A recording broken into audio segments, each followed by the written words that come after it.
Alcibiades I, by Plato. Translated by Benjamin Jowett. Recording by Kevin Johnson. Appendix I. It seems impossible to separate by any exact line the genuine writings of Plato from the spurious. The only external evidence to them which is of much value is that of Aristotle. For the Alexandrian catalogues of a century later include manifest forgeries. Even the value of the Aristotelian authority is a good deal impaired by the uncertainty concerning the date and authorship of the writings which are ascribed to him.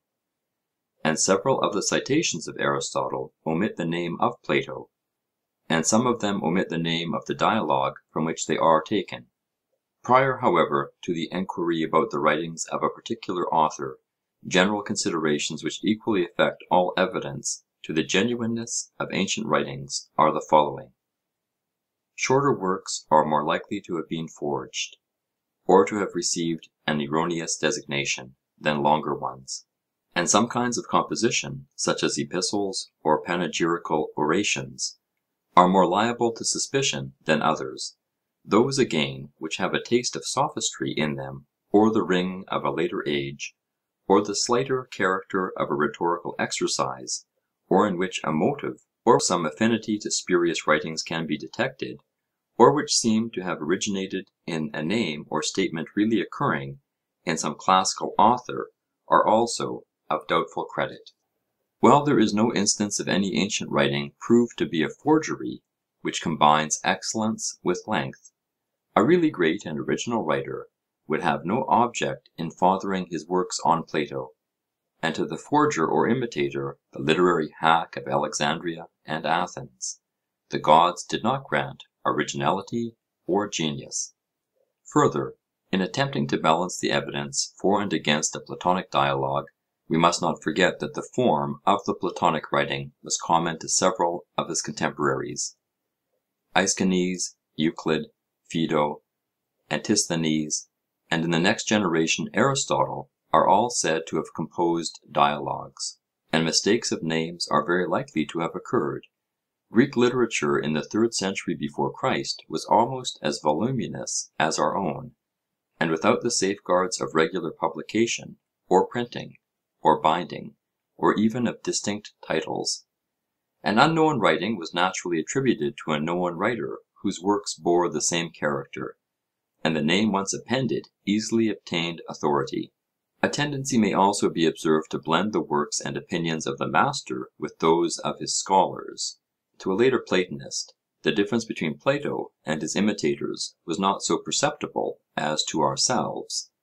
The Memorabilia of Xenophon and the dialogues of Plato are but a part of a considerable Socratic literature which has passed away, and we must consider how we should regard the question of the genuineness of a particular writing, if this lost literature had been preserved to us. These considerations lead us to adopt the following criteria of genuineness. 1. That is most certainly Plato's which Aristotle attributes to him by name, which 2. Is of considerable length, of 3. Great excellence, and also 4. In harmony with the general spirit of the Platonic writings. But the testimony of Aristotle cannot always be distinguished from that of a latter age (see above), and has various degrees of importance. Those writings which he cites without mentioning Plato, under their own names, e.g. the Hippias, the Funeral Oration, the Phaedo, etc., have an inferior degree of evidence in their favour. They may have been supposed by him to be the writings of another, although in the case of really great works, e.g. the Phaedo, this is not credible. Those again which are quoted but not named are still more defective in their external credentials. There may be also a possibility that Aristotle was mistaken, or may have confused the master and his scholars in the case of a short writing, but this is inconceivable about a more important work, e.g. the Laws, especially when we remember that he was living at Athens and a frequenter of the groves of the Academy during the last 20 years of Plato's life. Nor must we forget that in all his numerous citations from the Platonic writings, he never attributes any passage found in the extant dialogues to any one but Plato. And lastly, we may remark that one or two great writings, such as the Parmenides and the Politicus, which are wholly devoid of Aristotelian credentials, may be fairly attributed to Plato on the ground of 2. Length, 3. Excellence, and 4. Accordance with the general spirit of his writings. Indeed, the greater part of the evidence for the genuineness of ancient Greek authors may be summed up under two heads only: 1. Excellence, and 2. Uniformity of tradition, a kind of evidence which, though in many cases sufficient, is of inferior value. Proceeding upon these principles, we appear to arrive at the conclusion that 19/20ths of all the writings which have ever been ascribed to Plato are undoubtedly genuine. There is another portion of them, including the epistles, the Epinomis, the dialogues rejected by the ancients themselves, namely the Axiacus, De Justo, De Virtute, Demodocus, Sisyphus, Eryxias, which on grounds both of internal and external evidence we are able with equal certainty to reject. But there still remains a small portion of which we are unable to affirm either that they are genuine or spurious. They may have been written in youth, or possibly, like the works of some painters, may be partly or wholly the compositions of pupils, or they may have been the writings of some contemporary transferred by accident to the more celebrated name of Plato, or of some Platonist in the next generation who aspired to imitate his master. Not that on grounds either of language or philosophy we should lightly reject them. Some difference of style, or inferiority of execution, or inconsistency of thought, can hardly be considered decisive of their spurious character. For who always does justice to himself, or who writes with equal care at all times? Certainly not Plato, who exhibits the greatest differences in dramatic power, in the formation of sentences, and in the use of words. If his earlier writings are compared with his later ones, say the Protagoras or Phaedrus with the Laws, or who can be expected to think in the same manner during a period of authorship extending over above 50 years, in an age of great intellectual activity, as well as of political and literary transition? Certainly not Plato, whose earlier writings are separated from his later ones by as wide an interval of philosophical speculation as that which separates his later writings from Aristotle. The dialogues which have been translated in the first appendix, and which appear to have the next claim to genuineness among the Platonic writings, are the Lesser Hippias, the Menexenus or Funeral Oration, the First Alcibiades. Of these, the Lesser Hippias and the Funeral Oration are cited by Aristotle, the first in the Metaphysics, the latter in the Rhetoric. Neither of them are expressly attributed to Plato, but in his citation of both of them he seems to be referring to passages in the extant dialogues. From the mention of Hippias in the singular by Aristotle, we may perhaps infer that he was unacquainted with the second dialogue bearing the same name. Moreover, the mere existence of a greater and lesser Hippias, and of a first and second Alcibiades, does to a certain extent throw a doubt upon both of them.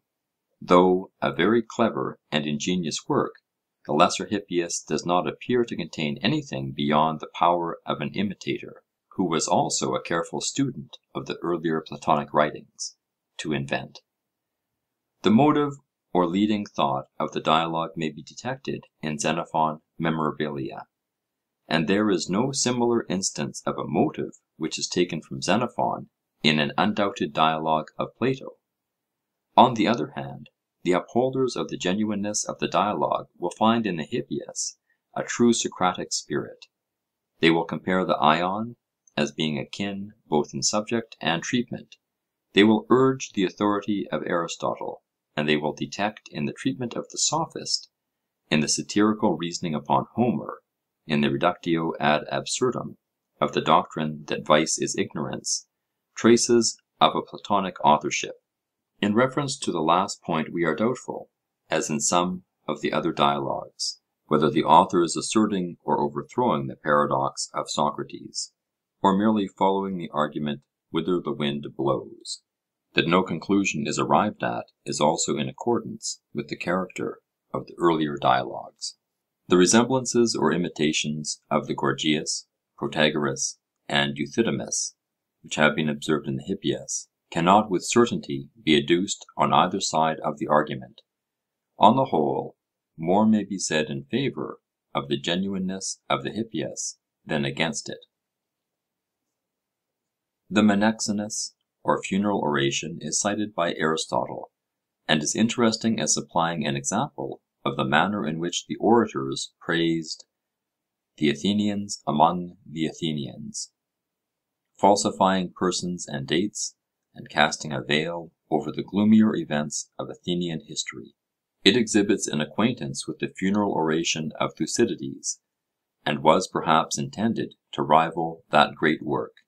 If genuine, the proper place of the Menexenus would be at the end of the Phaedrus. The satirical opening and the concluding words bear a great resemblance to the earlier dialogues. The oration itself is professedly a mimetic work, like the speeches in the Phaedrus, and cannot therefore be tested by a comparison of the other writings of Plato. The funeral oration of Pericles is expressly mentioned in the Phaedrus, and this may have suggested the subject, in the same manner that the Cleitophon appears to be suggested by the slight mention of Cleitophon and his attachment to Thrasymachus in the Republic, and the Theages by the mention of Theages in the Apology and Republic, or as the second Alcibiades seems to be founded upon the text of Xenophon Memorabilia. A similar taste for parody appears not only in the Phaedrus, but in the Protagoras, in the Symposium, and to a certain extent in the Parmenides. To these two doubtful writings of Plato I have added the first Alcibiades, which, of all the disputed dialogues of Plato, has the greatest merit, and is somewhat longer than any of them, though not verified by the testimony of Aristotle, and in many respects at variance with the Symposium in the description of the relations of Socrates and Alcibiades. Like the Lesser Hippias and the Menexenus, it is to be compared to the earlier writings of Plato. The motive of the piece may perhaps be found in that passage of the Symposium in which Alcibiades describes himself as self-convicted by the words of Socrates. For the disparaging manner in which Schleiermacher has spoken of this dialogue, there seems to be no sufficient foundation. At the same time, the lesson imparted is simple, and the irony more transparent than in the undoubted dialogues of Plato. We know too that Alcibiades was a favourite thesis, and that at least 5 or 6 dialogues bearing this name passed current in antiquity, and are attributed to contemporaries of Socrates and Plato. 1. In the entire absence of real external evidence, for the catalogues of Alexandrian librarians cannot be regarded as trustworthy, and 2. In the absence of the highest marks either of poetical or philosophical excellence, and 3. Considering that we have express testimony to the existence of contemporary writings bearing the name of Alcibiades, we are compelled to suspend our judgment on the genuineness of the extant dialogue. Neither at this point nor at any other do we propose to draw an absolute line of demarcation between genuine and spurious writings of Plato. They fade off imperceptibly from one class to another. There may have been degrees of genuineness in the dialogues themselves, as there are certainly degrees of evidence by which they are supported. The traditions of the oral discourses both of Socrates and Plato may have formed the basis of semi-Platonic writings. Some of them may be of the same mixed character which is apparent in Aristotle and Hippocrates, although the form of them is different. But the writings of Plato, unlike the writings of Aristotle, seem never to have been confused with the writings of his disciples. This was probably due to their definite form and to their inimitable excellence. The 3 dialogues which we have offered in the appendix to the criticism of the reader may be partly spurious and partly genuine. They may be altogether spurious. That is an alternative which must be frankly admitted. Nor can we maintain of some other dialogues, such as the Parmenides, and the Sophist, and Politicus, that no considerable objection can be urged against them, though greatly overbalanced by the weight, chiefly, of internal evidence in their favour. Nor, on the other hand, can we exclude a bare possibility that some dialogues which are usually rejected, such as the Greater Hippias and the Cleitophon, may be genuine. The nature and object of these semi-Platonic writings require more careful study and more comparison of them with one another, and with forged writings in general, than they have yet received, before we can finally decide on their character. We do not consider them all as genuine until they can be proved to be spurious, as is often maintained and still more often implied in this and similar discussions, but should say of some of them, that their genuineness is neither proven nor disproven until further evidence about them can be adduced. And we are as confident that the epistles are spurious as that the Republic, the Timaeus, and the Laws are genuine. On the whole, not a 20th part of the writings which pass under the name of Plato, if we exclude the works rejected by the ancients themselves, and 2 or 3 other plausible inventions, can be fairly doubted by those who are willing to allow that a considerable change and growth may have taken place in his philosophy (see above). That 20th debatable portion scarcely in any degree affects our judgment of Plato, either as a thinker or a writer, and though suggesting some interesting questions to the scholar and critic, is of little importance to the general reader. Alcibiades I. Introduction. The first Alcibiades is a conversation between Socrates and Alcibiades. Socrates is represented in the character which he attributes to himself in the Apology, of a know-nothing who detects the conceit of knowledge in others. The two have met already in the Protagoras and in the Symposium. In the latter dialogue, as in this, the relation between them is that of a lover and his beloved, but the narrative of their loves is told differently in different places. For in the Symposium Alcibiades is depicted as the impassioned but rejected lover, here as coldly receiving the advances of Socrates, who, for the best of purposes, lies in wait for the aspiring and ambitious youth. Alcibiades, who is described as a very young man, is about to enter on public life, having an inordinate opinion of himself, and an extravagant ambition.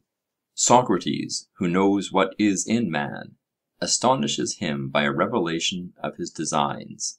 But has he the knowledge which is necessary for carrying them out? He is going to persuade the Athenians about what?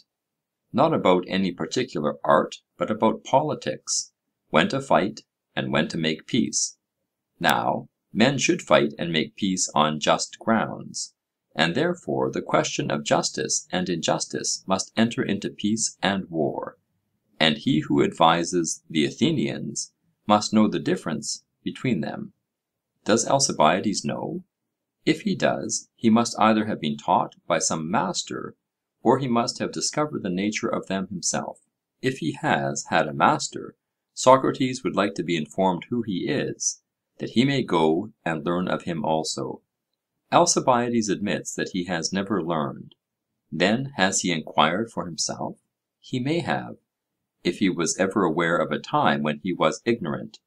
But he never was ignorant, for when he played with other boys at dice, he charged them with cheating, and this implied a knowledge of just and unjust. According to his own explanation, he had learned of the multitude. Why, he asks, should he not learn of them the nature of justice, as he has learned the Greek language of them? To this Socrates answers, that they can teach Greek, but they cannot teach justice. For they are agreed about the one, but they are not agreed about the other. And therefore Alcibiades, who has admitted that if he knows he must either have learned from a master or have discovered for himself the nature of justice, is convicted out of his own mouth. Alcibiades rejoins, that the Athenians debate not about what is just, but about what is expedient. And he asserts that the two principles of justice and expediency are opposed. Socrates, by a series of questions, compels him to admit that the just and the expedient coincide.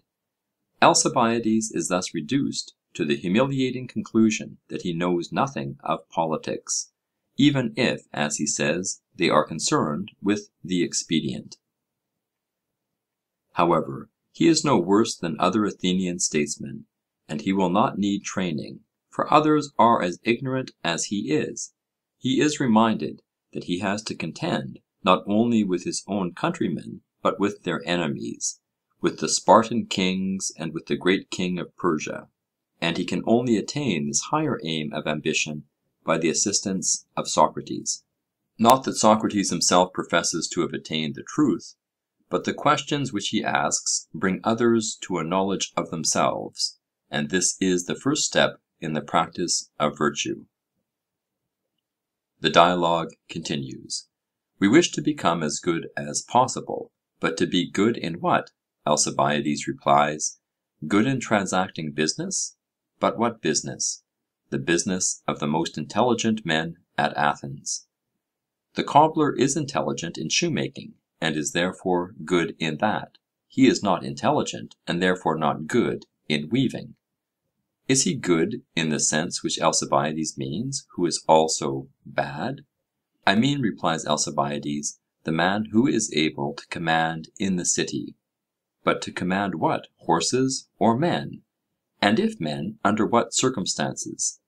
I mean to say that he is able to command men living in social and political relations. And what is their aim? The better preservation of the city. But when is a city better? When there is unanimity, such as exists between husband and wife. Then, when husbands and wives perform their own special duties, there can be no unanimity between them, nor can a city be well ordered when each citizen does his own work only. Alcibiades, having stated first that goodness consists in the unanimity of the citizens, and then in each of them doing his own separate work, is brought to the required point of self-contradiction, leading him to confess his own ignorance. But he is not too old to learn, and may still arrive at the truth, if he is willing to be cross-examined by Socrates. He must know himself, that is to say, not his body, or the things of the body, but his mind, or truer self. The physician knows the body, and the tradesman knows his own business, but they do not necessarily know themselves. Self-knowledge can be obtained only by looking into the mind and virtue of the soul, which is the diviner part of a man, as we see our own image in another's eye. And if we do not know ourselves, we cannot know what belongs to ourselves or belongs to others, and are unfit to take a part in political affairs, both for the sake of the individual and of the state. We ought to aim at justice and temperance, not at wealth or power. The evil and unjust should have no power. They should be the slaves of better men than themselves. None but the virtuous are deserving of freedom. And are you, Alcibiades, a free man? I feel that I am not, but I hope, Socrates, that by your aid I may become free, and from this day forward I will never leave you. The Alcibiades has several points of resemblance to the undoubted dialogues of Plato. The process of interrogation is of the same kind with that which Socrates practices upon the youthful Cleinias in the Euthydemus, and he characteristically attributes to Alcibiades the answers which he has elicited from him. The definition of good is narrowed by successive questions, and virtue is shown to be identical with knowledge. Here, as elsewhere, Socrates awakens the consciousness not of sin, but of ignorance.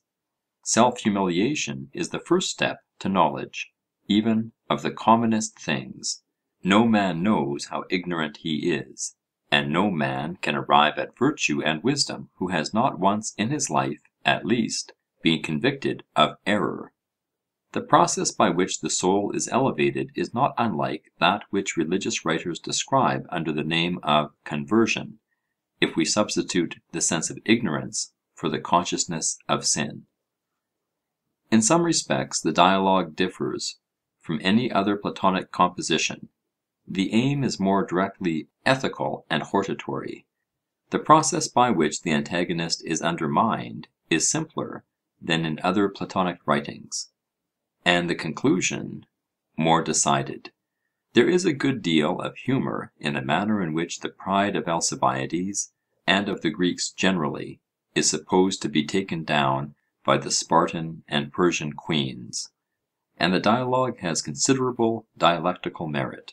But we have a difficulty in supposing that the same writer, who has given so profound and complex a notion of the characters both of Alcibiades and Socrates in the Symposium, should have treated them in so thin and superficial a manner in the Alcibiades, or that he would have ascribed to the ironical Socrates the rather unmeaning boast that Alcibiades could not attain the objects of his ambition without his help, or that he should have imagined that a mighty nature like his could have been reformed by a few not very conclusive words of Socrates. For the arguments by which Alcibiades is reformed are not convincing.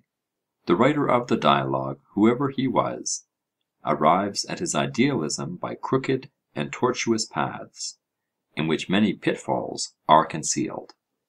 The anachronism of making Alcibiades about 20 years old during the life of his uncle, Pericles, may be noted, and the repetition of the favourite observation, which occurs also in the Laches and Protagoras: the great Athenian statesmen, like Pericles, failed in the education of their sons.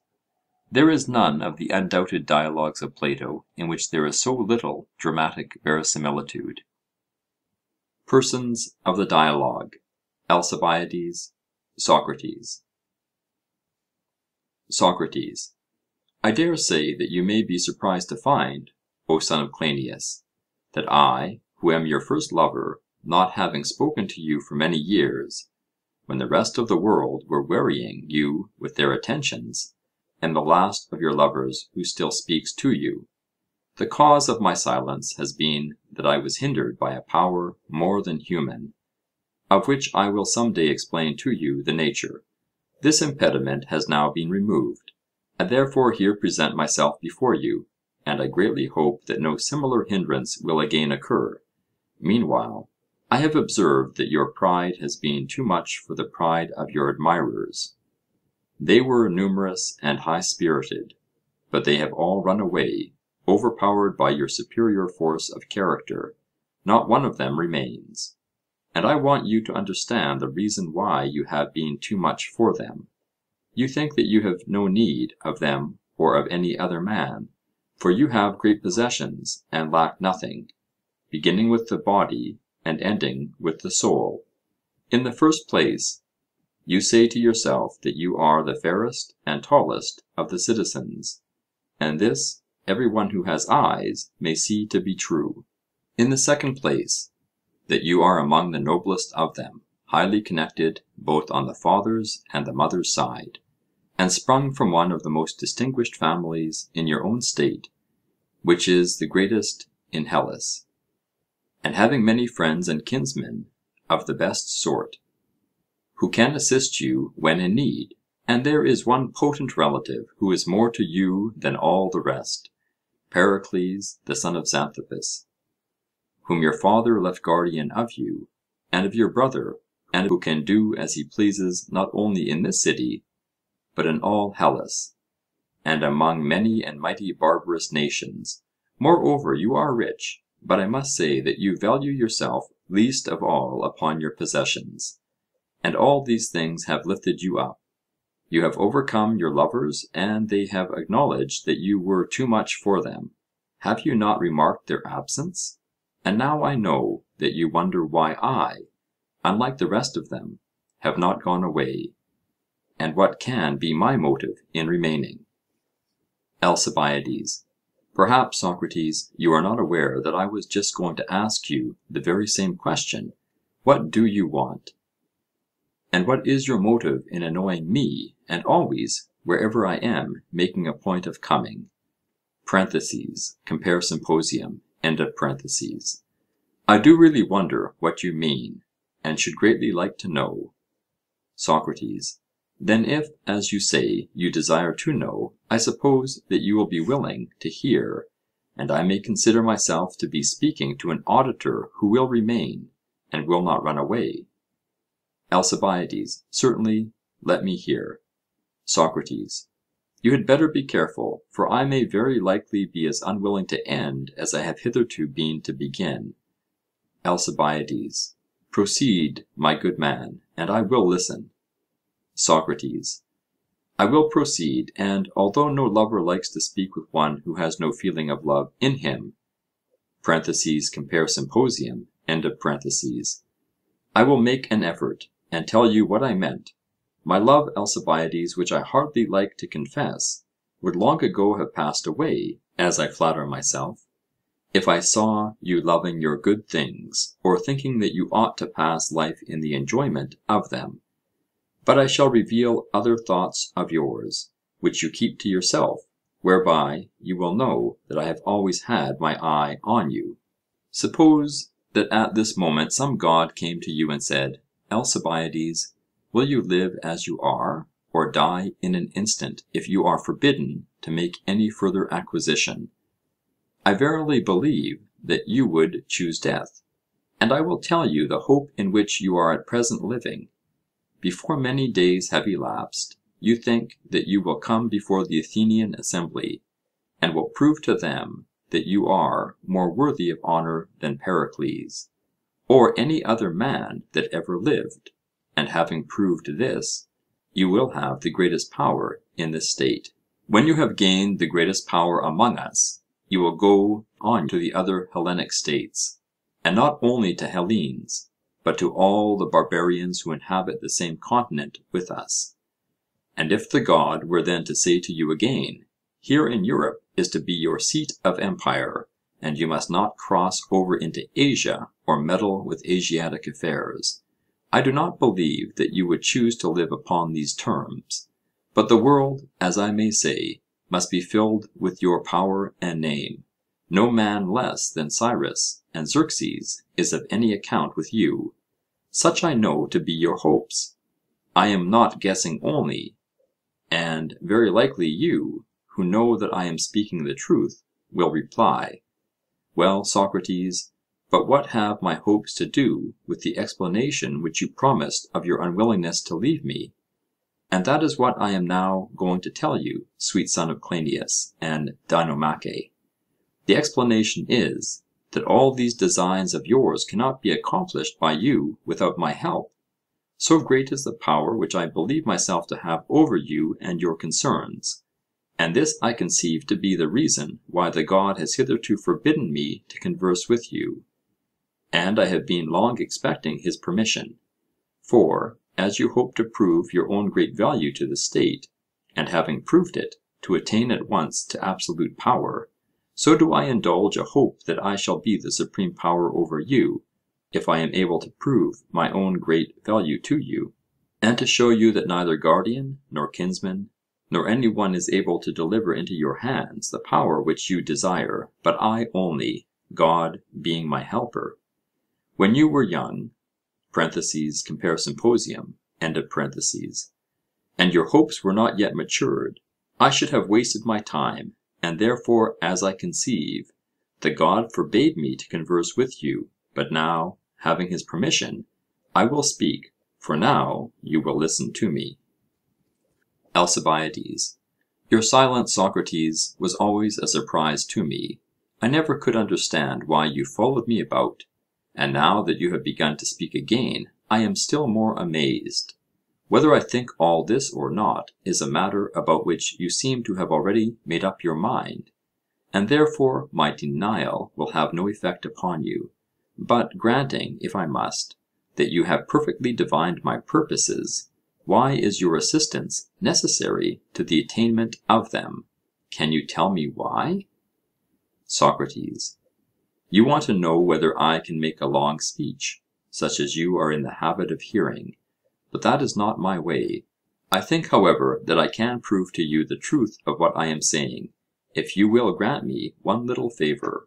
ALCIBIADES: Yes, if the favour which you mean be not a troublesome one. SOCRATES: Will you be troubled at having questions to answer? ALCIBIADES: Not at all. SOCRATES: Then please to answer. ALCIBIADES: Ask me. SOCRATES: Have you not the intention which I attribute to you? ALCIBIADES: I will grant anything you like, in the hope of hearing what more you have to say. SOCRATES: You do then mean, as I was saying, to come forward in a little while in the character of an adviser of the Athenians. And suppose that when you are ascending the bema, I pull you by the sleeve and say: Alcibiades, you are getting up to advise the Athenians. Do you know the matter about which they are going to deliberate better than they? How would you answer? ALCIBIADES: I should reply that I was going to advise them about a matter which I do know better than they. SOCRATES: Then you are a good adviser about the things which you know? ALCIBIADES: Certainly. SOCRATES: And do you know anything but what you have learned of others, or found out yourself? ALCIBIADES: That is all. SOCRATES: And would you have ever learned or discovered anything if you had not been willing either to learn of others or to examine yourself? ALCIBIADES: I should not. SOCRATES: And would you have been willing to learn or to examine what you supposed that you knew? ALCIBIADES: Certainly not. SOCRATES: Then there was a time when you thought that you did not know what you are now supposed to know? ALCIBIADES: Certainly. SOCRATES: I think that I know tolerably well the extent of your acquirements, and you must tell me if I forget any of them. According to my recollection, you learned the arts of writing, of playing on the lyre, and of wrestling. The flute you never would learn. This is the sum of your accomplishments, unless there were some which you acquired in secret. And I think that secrecy was hardly possible, as you could not have come out of your door, either by day or night, without my seeing you. ALCIBIADES: Yes, that was the whole of my schooling. SOCRATES: And are you going to get up in the Athenian assembly and give them advice about writing? ALCIBIADES: No, indeed. SOCRATES: Or about the touch of the lyre? ALCIBIADES: Certainly not. SOCRATES: And they are not in the habit of deliberating about wrestling in the assembly? ALCIBIADES: Hardly. SOCRATES: Then what are the deliberations in which you propose to advise them? Surely not about building? ALCIBIADES: No. SOCRATES: For the builder will advise better than you will about that. ALCIBIADES: He will. SOCRATES: Nor about divination? ALCIBIADES: No. SOCRATES: About that again the diviner will advise better than you will? ALCIBIADES: True. SOCRATES: Whether he be little or great, good or ill looking, noble or ignoble, makes no difference? ALCIBIADES: Certainly not. SOCRATES: A man is a good adviser about anything, not because he has riches, but because he has knowledge? ALCIBIADES: Assuredly. SOCRATES: Whether their counsellor is rich or poor is not a matter which will make any difference to the Athenians when they are deliberating about the health of the citizens. They only require that he should be a physician. ALCIBIADES: Of course. SOCRATES: Then what will be the subject of deliberation about which you will be justified in getting up and advising them? ALCIBIADES: About their own concerns, Socrates. SOCRATES: You mean about shipbuilding, for example, when the question is what sort of ships they ought to build? ALCIBIADES: No, I should not advise them about that. SOCRATES: I suppose because you do not understand shipbuilding. Is that the reason? ALCIBIADES: It is. SOCRATES: Then about what concerns of theirs will you advise them? ALCIBIADES: About war, Socrates, or about peace, or about any other concerns of the state. SOCRATES: You mean when they deliberate with whom they ought to make peace, and with whom they ought to go to war, and in what manner? ALCIBIADES: Yes. SOCRATES: And they ought to go to war with those against whom it is better to go to war? ALCIBIADES: Yes. SOCRATES: And when it is better? ALCIBIADES: Certainly. SOCRATES: And for as long a time as is better? ALCIBIADES: Yes. SOCRATES: But suppose the Athenians to deliberate with whom they ought to close in wrestling, and whom they should grasp by the hand, would you, or the master of gymnastics, be a better adviser of them? ALCIBIADES: Clearly the master of gymnastics. SOCRATES: And can you tell me on what grounds the master of gymnastics would decide with whom they ought or ought not to close, and when and how? To take an instance, would he not say that they should wrestle with those against whom it is best to wrestle? ALCIBIADES: Yes. SOCRATES: And as much as is best? ALCIBIADES: Certainly. SOCRATES: And at such times as are best? ALCIBIADES: Yes. SOCRATES: Again, you sometimes accompany the lyre with the song and dance? ALCIBIADES: Yes. SOCRATES: When it is well to do so? ALCIBIADES: Yes. SOCRATES: And as much as is well? ALCIBIADES: Just so. SOCRATES: And as you speak of an excellence or art of the best in wrestling, and of an excellence in playing the lyre, I wish you would tell me what this latter is. The excellence of wrestling I call gymnastic, and I want to know what you call the other. ALCIBIADES: I do not understand you. SOCRATES: Then try to do as I do, for the answer which I gave is universally right, and when I say right, I mean according to rule. ALCIBIADES: Yes. SOCRATES: And was not the art of which I spoke gymnastic? ALCIBIADES: Certainly. SOCRATES: And I called the excellence in wrestling gymnastic? ALCIBIADES: You did. SOCRATES: And I was right? ALCIBIADES: I think that you were.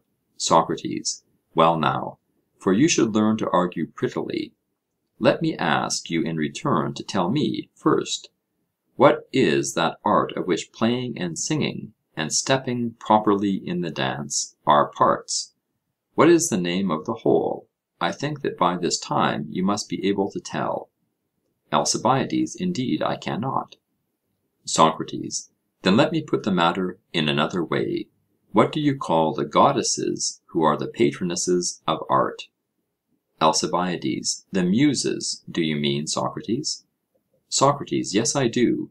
And what is the name of the art which is called after them? ALCIBIADES: I suppose that you mean music. SOCRATES: Yes, that is my meaning. And what is the excellence of the art of music? As I told you truly that the excellence of wrestling was gymnastic, what is the excellence of music? To be what? ALCIBIADES: To be musical, I suppose. SOCRATES: Very good. And now please to tell me what is the excellence of war and peace, as the more musical was the more excellent, or the more gymnastical was the more excellent. Tell me, what name do you give to the more excellent in war and peace? ALCIBIADES: But I really cannot tell you. SOCRATES: But if you were offering advice to another and said to him, this food is better than that, at this time and in this quantity, and he said to you, what do you mean, Alcibiades, by the word better? You would have no difficulty in replying that you meant more wholesome, although you do not profess to be a physician. And when the subject is one of which you profess to have knowledge, and about which you are ready to get up and advise as if you knew, are you not ashamed, when you are asked, not to be able to answer the question? Is it not disgraceful? ALCIBIADES: Very. SOCRATES: Well then, consider and try to explain what is the meaning of better in the matter of making peace and going to war with those against whom you ought to go to war. To what does the word refer? ALCIBIADES: I am thinking, and I cannot tell. SOCRATES: But you surely know what are the charges which we bring against one another when we arrive at the point of making war, and what name we give them? ALCIBIADES: Yes, certainly. We say that deceit or violence has been employed, or that we have been defrauded. SOCRATES: And how does this happen? Will you tell me how? For there may be a difference in the manner. ALCIBIADES: Do you mean by how, Socrates, whether we suffered these things justly or unjustly? SOCRATES: Exactly. ALCIBIADES: There can be no greater difference than between just and unjust. SOCRATES: And would you advise the Athenians to go to war with the just or with the unjust? ALCIBIADES: That is an awkward question, for certainly, even if a person did intend to go to war with the just, he would not admit that they were just. SOCRATES: He would not go to war because it would be unlawful. ALCIBIADES: Neither lawful nor honourable. SOCRATES: Then you, too, would address them on principles of justice? ALCIBIADES: Certainly. SOCRATES: What then is justice but that better of which I spoke, in going to war or not going to war with those against whom we ought or ought not, and when we ought or ought not to go to war? ALCIBIADES: Clearly. SOCRATES: But how is this, friend Alcibiades? Have you forgotten that you do not know this, or have you been to the schoolmaster without my knowledge? And has he taught you to discern the just from the unjust? Who is he? I wish you would tell me, that I may go and learn of him. You shall introduce me. ALCIBIADES: You are mocking, Socrates. SOCRATES: No, indeed. I most solemnly declare to you by Zeus, who is the god of our common friendship, and whom I never will forswear, that I am not. Tell me then who this instructor is, if he exists. ALCIBIADES: But perhaps he does not exist. May I not have acquired the knowledge of just and unjust in some other way? SOCRATES: Yes, if you have discovered them. ALCIBIADES: But do you not think that I could discover them? SOCRATES: I am sure that you might, if you inquired about them. ALCIBIADES: And do you not think that I would inquire? SOCRATES: Yes, if you thought that you did not know them. ALCIBIADES: And was there not a time when I did so think? SOCRATES: Very good. And can you tell me how long it is since you thought that you did not know the nature of the just and the unjust? What do you say to a year ago? Were you then in a state of conscious ignorance and enquiry? Or did you think that you knew? And please to answer truly, that our discussion may not be in vain. ALCIBIADES: Well, I thought that I knew. SOCRATES: And 2 years ago, and 3 years ago, and 4 years ago, you knew all the same? ALCIBIADES: I did. SOCRATES: And more than 4 years ago, you were a child, were you not? ALCIBIADES: Yes. SOCRATES: And then I am quite sure that you thought you knew. ALCIBIADES: Why are you so sure? SOCRATES: Because I often heard you, when a child, in your teacher's house or elsewhere, playing at dice or some other game with the boys, not hesitating at all about the nature of the just and unjust, but very confident, crying and shouting that one of the boys was a rogue and a cheat, and had been cheating. Is it not true? ALCIBIADES: But what was I to do, Socrates, when anybody cheated me? SOCRATES: And how can you say, what was I to do, if at the time you did not know whether you were wronged or not? ALCIBIADES: To be sure I knew, I was quite aware that I was being cheated. Socrates, then you suppose yourself even when a child to have known the nature of just and unjust? ALCIBIADES: Certainly, and I did know then. SOCRATES: And when did you discover them? Not, surely, at the time when you thought that you knew them? ALCIBIADES: Certainly not. SOCRATES: And when did you think that you were ignorant? If you consider, you will find that there never was such a time. ALCIBIADES: Really, Socrates, I cannot say. SOCRATES: Then you did not learn them by discovering them? ALCIBIADES: Clearly not. SOCRATES: But just before you said that you did not know them by learning. Now, if you have neither discovered nor learned them, how and whence do you come to know them? ALCIBIADES: I suppose that I was mistaken in saying that I knew them through my own discovery of them, whereas in truth I learned them in the same way that other people learn.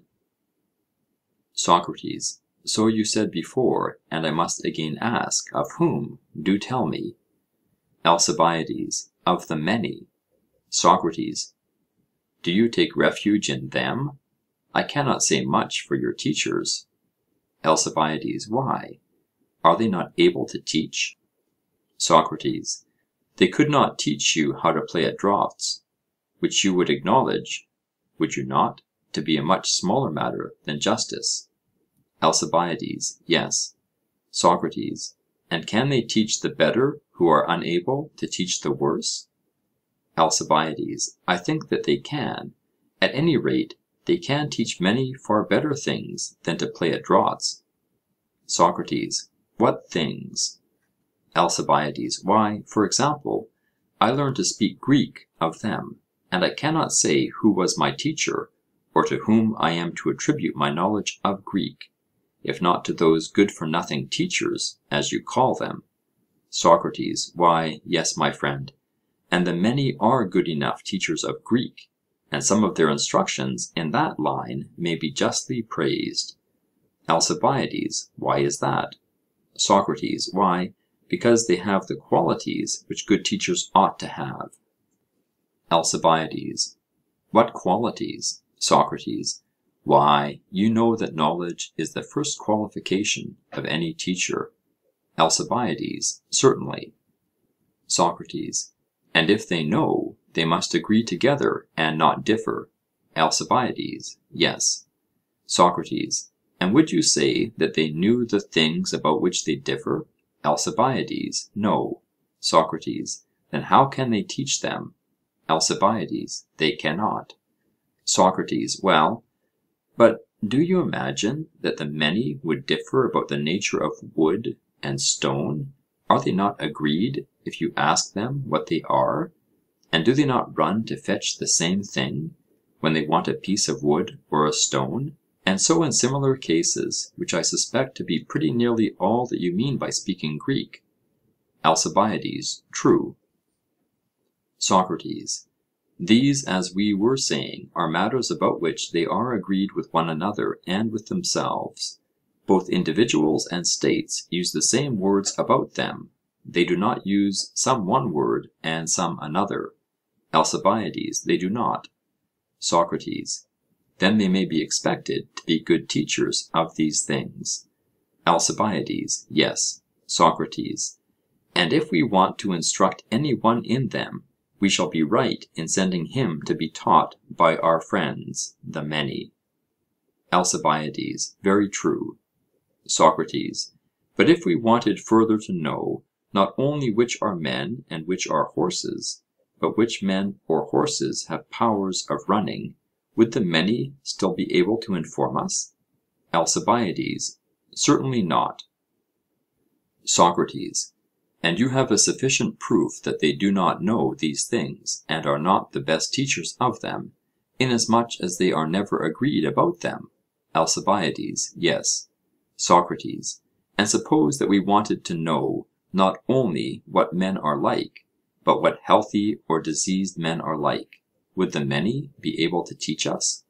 ALCIBIADES: They would not.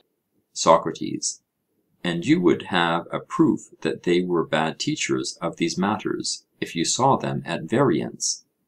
ALCIBIADES: I should. SOCRATES: Well, but are the many agreed with themselves, or with one another, about the justice or injustice of men and things? ALCIBIADES: Assuredly not, Socrates. SOCRATES: There is no subject about which they are more at variance. ALCIBIADES: None. SOCRATES: I do not suppose that you ever saw or heard of men quarrelling over the principles of health and disease, to such an extent as to go to war and kill one another for the sake of them. ALCIBIADES: No, indeed.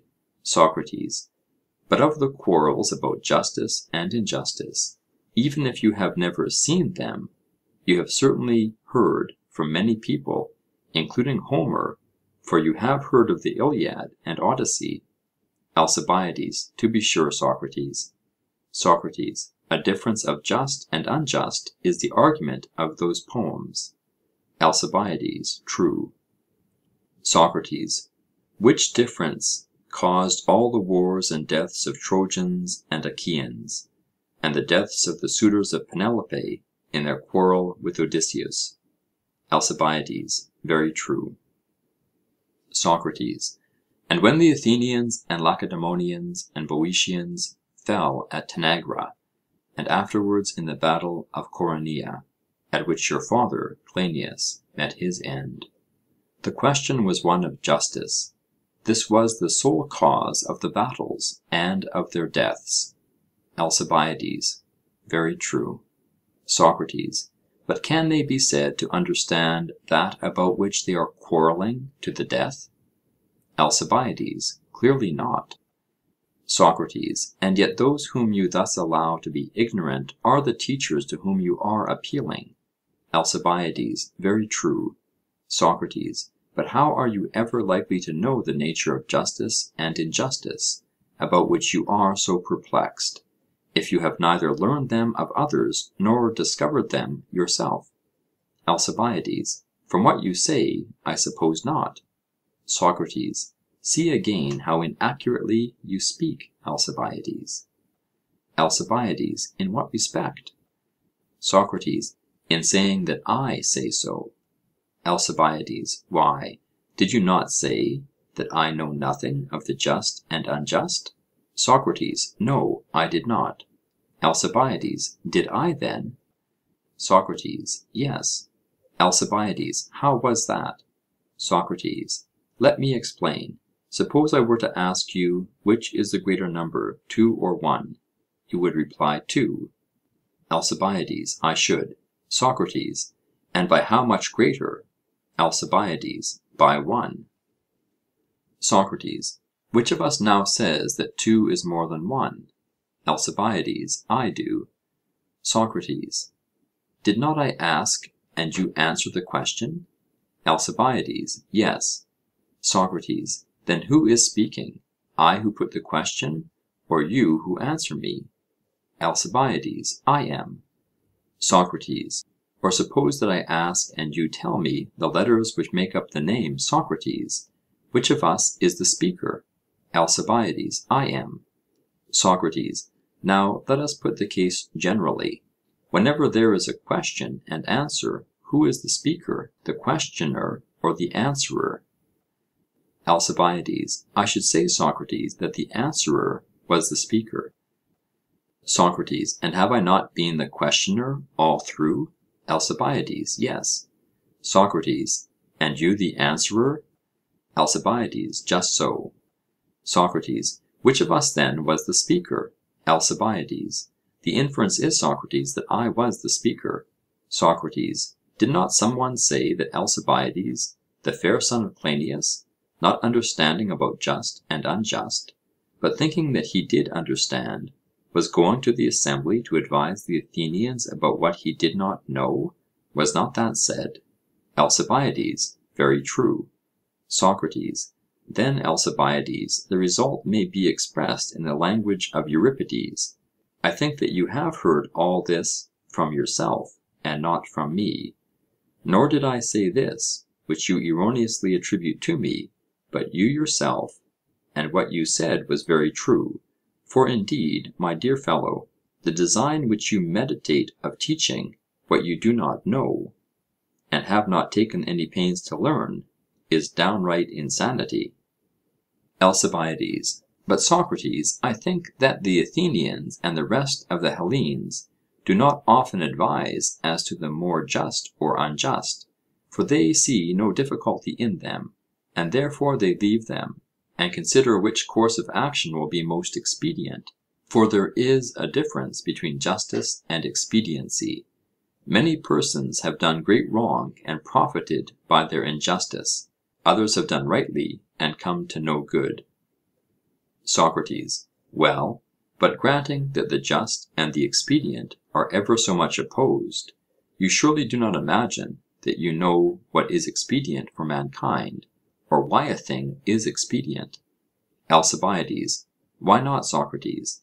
But I am not going to be asked again from whom I learned, or when I made the discovery. SOCRATES: What a way you have!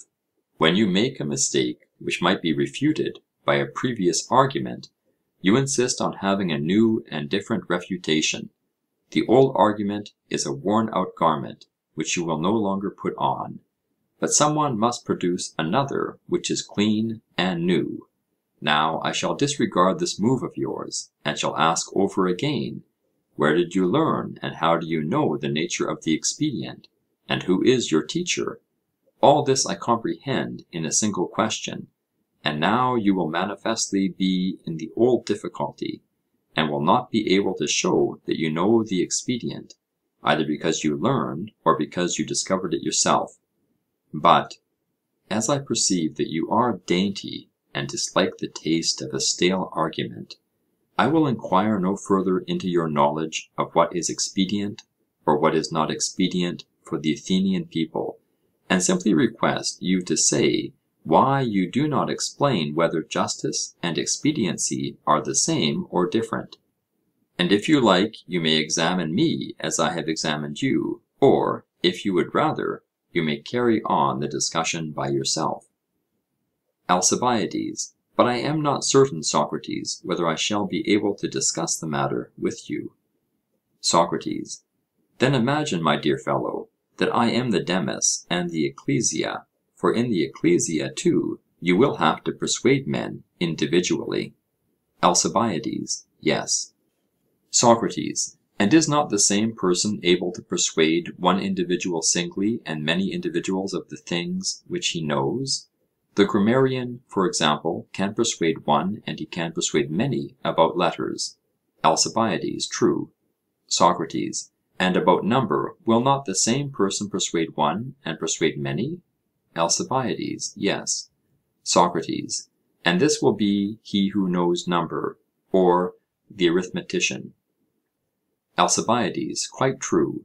SOCRATES: And cannot you persuade one man about that of which you can persuade many? ALCIBIADES: I suppose so. SOCRATES: And that of which you can persuade either is clearly what you know? ALCIBIADES: Yes. SOCRATES: And the only difference between one who argues as we are doing, and the orator who is addressing an assembly, is that the one seeks to persuade a number, and the other an individual, of the same things? ALCIBIADES: I suppose so. SOCRATES: Well then, since the same person who can persuade a multitude can persuade individuals, try conclusions upon me, and prove to me that the just is not always expedient. ALCIBIADES: You take liberties, Socrates. SOCRATES: I shall take the liberty of proving to you the opposite of that which you will not prove to me. ALCIBIADES: Proceed. SOCRATES: Answer my questions, that is all. ALCIBIADES: Nay, I should like you to be the speaker. SOCRATES: What? Do you not wish to be persuaded? ALCIBIADES: Certainly I do. SOCRATES: And can you be persuaded better than out of your own mouth? ALCIBIADES: I think not. SOCRATES: Then you shall answer, and if you do not hear the words that the just is the expedient coming from your own lips, never believe another man again. ALCIBIADES: I won't, but answer I will, for I do not see how I can come to any harm. SOCRATES: A true prophecy. Let me begin then by enquiring of you whether you allow that the just is sometimes expedient and sometimes not. ALCIBIADES: Yes. SOCRATES: And sometimes honourable and sometimes not? ALCIBIADES: What do you mean? SOCRATES: I am asking if you ever knew any one who did what was dishonourable and yet just. ALCIBIADES: Never. SOCRATES: All just things are honourable? ALCIBIADES: Yes. SOCRATES: And are honourable things sometimes good and sometimes not good, or are they always good? ALCIBIADES: I rather think, Socrates, that some honourable things are evil. SOCRATES: And are some dishonourable things good? ALCIBIADES: Yes. SOCRATES: You mean in such a case as the following: In time of war, men have been wounded or have died in rescuing a companion or kinsman, when others who have neglected the duty of rescuing them have escaped in safety. ALCIBIADES: True. SOCRATES: And to rescue another under such circumstances is honourable, in respect of the attempt to save those whom we ought to save, and this is courage. ALCIBIADES: True. SOCRATES: But evil in respect of death and wounds? ALCIBIADES: Yes. SOCRATES: And the courage which is shown in the rescue is one thing, and the death another? ALCIBIADES: Certainly. SOCRATES: Then the rescue of one's friends is honourable in one point of view, but evil in another? ALCIBIADES: True. SOCRATES: And if honourable, then also good. Will you consider, now, whether I may not be right?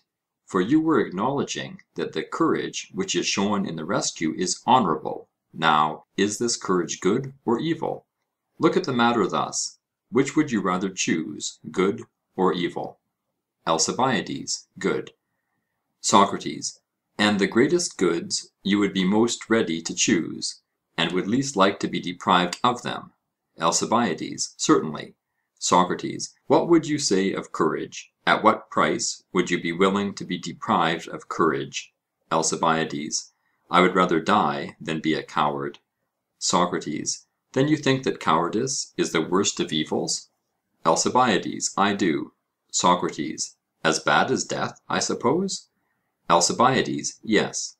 SOCRATES: And life and courage are the extreme opposites of death and cowardice? ALCIBIADES: Yes. SOCRATES: And they are what you would most desire to have, and their opposites you would least desire? ALCIBIADES: Yes. SOCRATES: Is this because you think life and courage the best, and death and cowardice the worst? ALCIBIADES: Yes. SOCRATES: And you would term the rescue of a friend in battle honourable, inasmuch as courage does a good work? ALCIBIADES: I should. SOCRATES: But evil because of the death which ensues? ALCIBIADES: Yes. SOCRATES: Might we not describe their different effects as follows?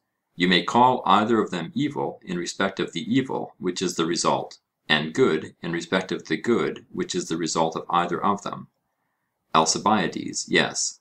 SOCRATES: And they are honourable in so far as they are good, and dishonourable in so far as they are evil? ALCIBIADES: True. SOCRATES: Then when you say that the rescue of a friend in battle is honourable and yet evil, that is equivalent to saying that the rescue is good and yet evil? ALCIBIADES: I believe that you are right, Socrates. SOCRATES: Nothing honourable, regarded as honourable, is evil, nor anything base, regarded as base, good. ALCIBIADES: Clearly not. SOCRATES: Look at the matter yet once more in a further light. He who acts honourably acts well. ALCIBIADES: Yes. SOCRATES: And he who acts well is happy? ALCIBIADES: Of course. SOCRATES: And the happy are those who obtain good? ALCIBIADES: True. SOCRATES: And they obtain good by acting well and honourably? ALCIBIADES: Yes. SOCRATES: Then acting well is a good? ALCIBIADES: Certainly. SOCRATES: And happiness is a good? ALCIBIADES: Yes. Socrates. Then the good and the honourable are again identified? ALCIBIADES. Manifestly. SOCRATES. Then, if the argument holds, what we find to be honourable we shall also find to be good. ALCIBIADES. Certainly. SOCRATES. And is the good expedient or not? ALCIBIADES. Expedient. SOCRATES. Do you remember our admission about the just? ALCIBIADES. Yes. If I am not mistaken, we said that those who acted justly must also act honourably. SOCRATES. And the honourable is the good? ALCIBIADES. Yes. SOCRATES. And the good is expedient? ALCIBIADES. Yes. SOCRATES. Then, ALCIBIADES, the just is expedient? ALCIBIADES. I should infer so. SOCRATES. And all this I prove out of your own mouth, for I ask and you answer. ALCIBIADES. I must acknowledge it to be true. SOCRATES. And having acknowledged that the just is the same as the expedient, are you not, let me ask, prepared to ridicule any one who, pretending to understand the principles of justice and injustice, gets up to advise the noble Athenians or the ignoble Peparethians that the just may be the evil? ALCIBIADES. I solemnly declare, Socrates, that I do not know what I am saying. Verily, I am in a strange state. For when you put questions to me, I am of different minds in successive instants. SOCRATES. And are you not aware of the nature of this perplexity, my friend? ALCIBIADES. Indeed I am not. SOCRATES. Do you suppose that if some one were to ask you whether you have 2 eyes or 3, or 2 hands or 4, or anything of that sort, you would then be of different minds in successive instants? ALCIBIADES. I begin to distrust myself, but still I do not suppose that I should. SOCRATES. You would feel no doubt, and for this reason, because you would know. ALCIBIADES. I suppose so. SOCRATES. And the reason why you involuntarily contradict yourself is clearly that you are ignorant. ALCIBIADES. Very likely. SOCRATES. And if you are perplexed in answering about just and unjust, honourable and dishonourable, good and evil, expedient and inexpedient, the reason is that you are ignorant of them, and therefore in perplexity. Is not that clear? ALCIBIADES. I agree. SOCRATES. But is this always the case? And is a man necessarily perplexed about that of which he has no knowledge?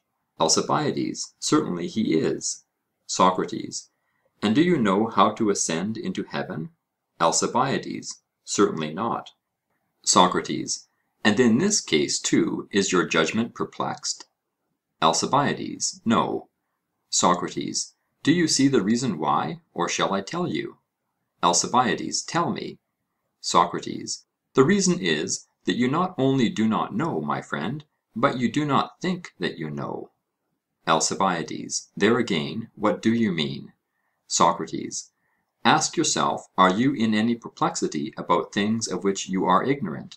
You know, for example, that you know nothing about the preparation of food. ALCIBIADES. Very true. SOCRATES. And do you think and perplex yourself about the preparation of food, or do you leave that to some one who understands the art? ALCIBIADES. The latter. SOCRATES. Or if you were on a voyage, would you bewilder yourself by considering whether the rudder is to be drawn inwards or outwards? Or do you leave that to the pilot, and do nothing? ALCIBIADES. It would be the concern of the pilot. SOCRATES. Then you are not perplexed about what you do not know, if you know that you do not know it. ALCIBIADES. I imagine not. SOCRATES. Do you not see, then, that mistakes in life and practice are likewise to be attributed to the ignorance which has conceit of knowledge? ALCIBIADES. Once more, what do you mean? SOCRATES. I suppose that we begin to act when we think that we know what we are doing. ALCIBIADES. Yes. SOCRATES. But when people think that they do not know, they entrust their business to others. ALCIBIADES. Yes. SOCRATES. And so there is a class of ignorant persons who do not make mistakes in life, because they trust others about things of which they are ignorant. ALCIBIADES: True. SOCRATES: Who then are the persons who make mistakes? They cannot, of course, be those who know. ALCIBIADES: Certainly not. SOCRATES: But if neither those who know, nor those who know that they do not know, make mistakes, there remain those only who do not know and think that they know. ALCIBIADES: Yes, only those. SOCRATES: Then this is ignorance of the disgraceful sort which is mischievous. ALCIBIADES: Yes. SOCRATES: And most mischievous and most disgraceful when having to do with the greatest matters. ALCIBIADES: By far. SOCRATES: And can there be any matters greater than the just, the honourable, the good, and the expedient? ALCIBIADES: There cannot be. SOCRATES: And these, as you were saying, are what perplex you? ALCIBIADES: Yes. SOCRATES: But if you are perplexed, then, as the previous argument has shown, you are not only ignorant of the greatest matters, but being ignorant, you fancy that you know them. ALCIBIADES: I fear that you are right. SOCRATES: And now see what has happened to you, Alcibiades. I hardly like to speak of your evil case, but as we are alone, I will.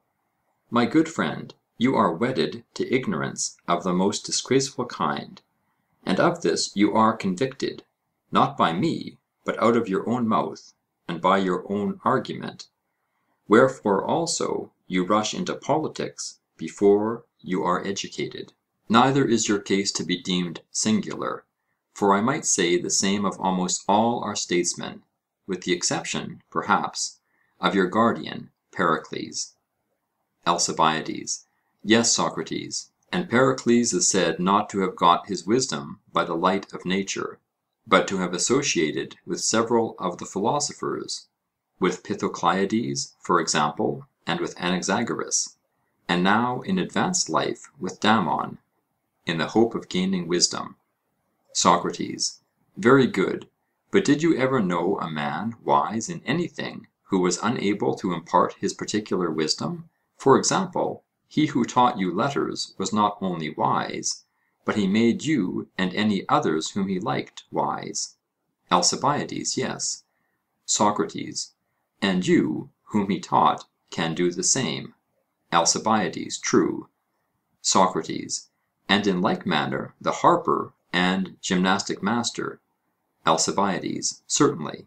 SOCRATES: When a person is enabled to impart knowledge to another, he thereby gives an excellent proof of his own understanding of any matter. ALCIBIADES: I agree. SOCRATES: Well, and did Pericles make any one wise? Did he begin by making his sons wise? ALCIBIADES: But, Socrates, if the two sons of Pericles were simpletons, what has that to do with the matter? SOCRATES: Well, but did he make your brother Cleinias wise? ALCIBIADES: Cleinias is a madman; there is no use in talking of him. SOCRATES: But if Cleinias is a madman, and the two sons of Pericles were simpletons, what reason can be given why he neglects you, and lets you be as you are? ALCIBIADES: I believe that I am to blame for not listening to him. SOCRATES: But did you ever hear of any other Athenian or foreigner, bond or free, who was deemed to have grown wiser in the society of Pericles? As I might cite Pythodorus, the son of Isolochus, and Callias, the son of Calliades, who have grown wiser in the society of Zeno, for which privilege they have each of them paid him the sum of 100 minae, (footnote, about £406 sterling), to the increase of their wisdom and fame. ALCIBIADES: I certainly never did hear of any one. SOCRATES: Well, and in reference to your own case, do you mean to remain as you are, or will you take some pains about yourself? ALCIBIADES: With your aid, Socrates, I will. And indeed, when I hear you speak, The truth of what you are saying strikes home to me, and I agree with you. For our statesmen, all but a few, do appear to be quite uneducated. SOCRATES: What is the inference? ALCIBIADES: Why, that if they were educated, they would be trained athletes, and he who means to rival them ought to have knowledge and experience when he attacks them. But now, as they have become politicians without any special training, why should I have the trouble of learning and practising? For I know well that by the light of nature I shall get the better of them. SOCRATES: My dear friend, what a sentiment, and how unworthy of your noble form and your high estate! ALCIBIADES: What do you mean, Socrates? Why do you say so? SOCRATES: I am grieved when I think of our mutual love. ALCIBIADES: At what? SOCRATES: At your fancying that the contest on which you are entering is with people here. ALCIBIADES: Why, what others are there? SOCRATES: Is that a question which a magnanimous soul should ask? ALCIBIADES: Do you mean to say that the contest is not with these? SOCRATES: And suppose that you were going to steer a ship into action, would you only aim at being the best pilot on board? Would you not, while acknowledging that you must possess this degree of excellence, rather look to your antagonists, and not, as you are now doing, to your fellow combatants? You ought to be so far above these latter that they will not even dare to be your rivals, and, being regarded by you as inferiors, will do battle for you against the enemy. This is the kind of superiority which you must establish over them, if you mean to accomplish any noble action really worthy of yourself and of the state. ALCIBIADES: That would certainly be my aim. SOCRATES: Verily, then, you have good reason to be satisfied, if you are better than the soldiers, and you need not, when you are their superior and have your thoughts and actions fixed upon them, look away to the generals of the enemy. ALCIBIADES: Of whom are you speaking, Socrates?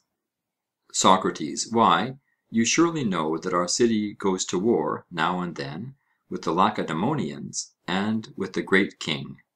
ALCIBIADES: True enough. SOCRATES: And if you meant to be the ruler of this city, would you not be right in considering that the Lacedaemonian and Persian king were your true rivals?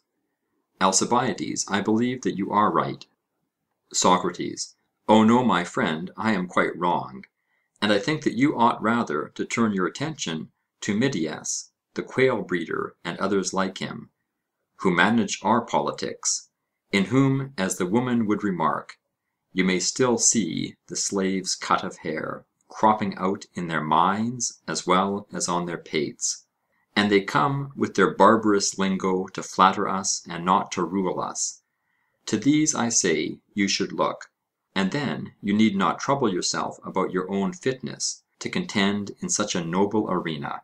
There is no reason why you should either learn what has to be learned, or practice what has to be practised, and only when thoroughly prepared enter on a political career.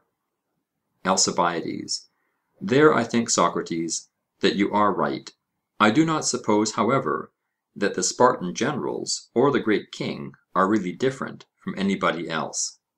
SOCRATES: But, my dear friend, do consider what you are saying. ALCIBIADES: What am I to consider?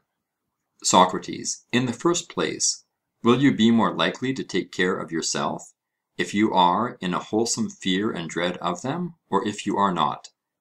ALCIBIADES: Clearly, if I have such a fear of them. SOCRATES: And do you think that you will sustain any injury if you take care of yourself? ALCIBIADES: No, I shall be greatly benefited. SOCRATES: And this is one very important respect in which that notion of yours is bad. ALCIBIADES: True. SOCRATES: In the next place, consider that what you say is probably false. ALCIBIADES: How so? SOCRATES: Let me ask you whether better natures are likely to be found in noble races or not in noble races? ALCIBIADES: Clearly, in noble races. SOCRATES: Are not those who are well born and well bred most likely to be perfect in virtue? ALCIBIADES: Certainly. SOCRATES: Then let us compare our antecedents with those of the Lacedaemonian and Persian kings. Are they inferior to us in descent? Have we not heard that the former are sprung from Heracles, and the latter from Achaemenes, and that the race of Heracles and the race of Achaemenes go back to Perseus, son of Zeus? ALCIBIADES: Why, so does mine go back to Eurystheus, and he to Zeus. SOCRATES: And mine, noble Alcibiades, to Daedalus, and he to Hephaestus, son of Zeus. But for all that, we are far inferior to them, for they are descended from Zeus through a line of kings, either kings of Argos and Lacedaemon, or kings of Persia, a country which the descendants of Achaemenes have always possessed, besides being at various times sovereigns of Asia, as they now are, whereas we and our fathers were but private persons. How ridiculous would you be thought if you were to make a display of your ancestors and of Salamis, the island of Eurystheus, or of Aegina, the habitation of the still more ancient Aeacus, before Artaxerxes, son of Xerxes. You should consider how inferior we are to them, both in the derivation of our birth and in other particulars. Did you never observe how great is the property of the Spartan kings? And their wives are under the guardianship of the Ephori, who are public officers and watch over them, in order to preserve, as far as possible, the purity of the Heracleid blood. Still greater is the difference among the Persians, for no one entertains a suspicion that the father of a prince of Persia can be any one but the king. Such is the awe which invests the person of the queen, that any other guard is needless. And when the heir of the kingdom is born, all the subjects of the king feast, and the day of his birth is for ever afterwards kept as a holiday and time of sacrifice by all Asia. Whereas, when you and I were born, Alcibiades, as the comic poet says, the neighbours hardly knew of the important event. After the birth of the royal child, he is tended not by a good-for-nothing woman nurse, but by the best of the royal eunuchs, who are charged with the care of him, and especially with the fashioning and right formation of his limbs, in order that he may be as shapely as possible, which being their calling, they are held in great honour. And when the young prince is 7 years old, he is put upon a horse and taken to the riding masters, and begins to go out hunting. And at 14 years of age he is handed over to the royal schoolmasters, as they are termed. These are 4 chosen men, reputed to be the best among the Persians of a certain age. And one of them is the wisest, another the justest, a third the most temperate, and a fourth the most valiant. The first instructs him in the Magianism of Zoroaster, the son of Oromasis, which is the worship of the gods, and teaches him also the duties of his royal office. The second, who is the justest, teaches him always to speak the truth. The third, or most temperate, forbids him to allow any pleasure to be lord over him, that he may be accustomed to be a free man and king indeed. Lord of himself first, and not a slave, the most valiant trains him to be bold and fearless, telling him that if he fears, he is to deem himself a slave. Whereas Pericles gave you, Alcibiades, for a tutor, Zopyrus, the Thracian, a slave of his who was past all other work. I might enlarge on the nurture and education of your rivals, but that would be tedious, and what I have said is a sufficient sample of what remains to be said. I have only to remark, by way of contrast, that no one cares about your birth or nurture or education, or I may say, about that of any other Athenian, unless he has a lover who looks after him. And if you cast an eye on the wealth, the luxury, the garments with their flowing trains, the anointings with myrrh, the multitudes of attendants, and all the other bravery of the Persians, you will be ashamed when you discern your own inferiority. Or if you look at the temperance and orderliness and ease and grace and magnanimity and courage and endurance and love of toil and desire of glory and ambition of the Lacedaemonians, in all these respects you will see that you are but a child in comparison of them, even in the matter of wealth. If you value yourself upon that, I must reveal to you how you stand. For if you form an estimate of the wealth of the Lacedaemonians, you will see that our possessions fall far short of theirs, for no one here can compete with them either in the extent and fertility of their own and the Messenian territory, or in the number of their slaves, and especially of the Helots, or of their horses, or of the animals which feed on the Messenian pastures. But I have said enough of this. And as to gold and silver, there is more of them in Lacedaemon than in all the rest of Hellas. For during many generations gold has been always flowing into them from the whole Hellenic world, and often from the barbarian also, and never going out. As in the fable of Aesop, the fox said to the lion, the prints of the feet of those going in are distinct enough. But who ever saw the trace of money going out of Lacedaemon? And therefore you may safely infer that the inhabitants are the richest of the Hellenes in gold and silver, and that their kings are the richest of them, for they have a larger share of these things, and they have also a tribute paid to them which is very considerable. Yet the Spartan wealth, though great in comparison of the wealth of the other Hellenes, is as nothing in comparison of that of the Persians and their kings. Why, I have been informed by a credible person who went up to the king at Susa, that he passed through a large tract of excellent land, extending for nearly a day's journey, which the people of the country called the Queen's Girdle, and another which they called her Vale, and several other fair and fertile districts, which were reserved for the adornment of the Queen, and are named after her several habiliments. Now, I cannot help thinking to myself, what if some one were to go to Amestris, the wife of Xerxes, and mother of Artaxerxes, and say to her, there is a certain Dinomache, whose whole wardrobe is not worth 50 minae, and that will be more than the value, and she has a son who is possessed of a 300-acre patch at Urcae, and he has a mind to go to war with your son. Would you not wonder to what this Alcibiades trusts for success in the conflict? He must rely, she would say to herself, upon his training and wisdom. These are the things which Hellenes value. And if she heard that this Alcibiades who is making the attempt is not as yet 20 years old, and is wholly uneducated, and when his lover tells him that he ought to get education and training first, and then go and fight the king, he refuses, and says that he is well enough as he is, would she not be amazed, and ask, on what then does the youth rely? And if we replied, he relies on his beauty, and stature, and birth, and mental endowments, she would think that we were mad, Alcibiades, when she compared the advantages which you possess with those of her own people. And I believe that even Lampido, the daughter of Leotychides, the wife of Archidamus, and mother of Agis, all of whom were kings, would have the same feeling, if in your present uneducated state you were to turn your thoughts against her son, she too would be equally astonished.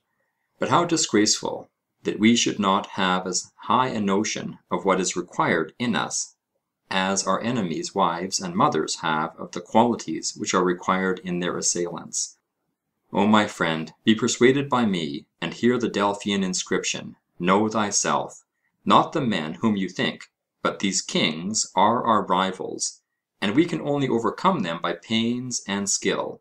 And if you fail in the required qualities, you will fail also in becoming renowned among Hellenes and barbarians, which you seem to desire more than any other man ever desired anything.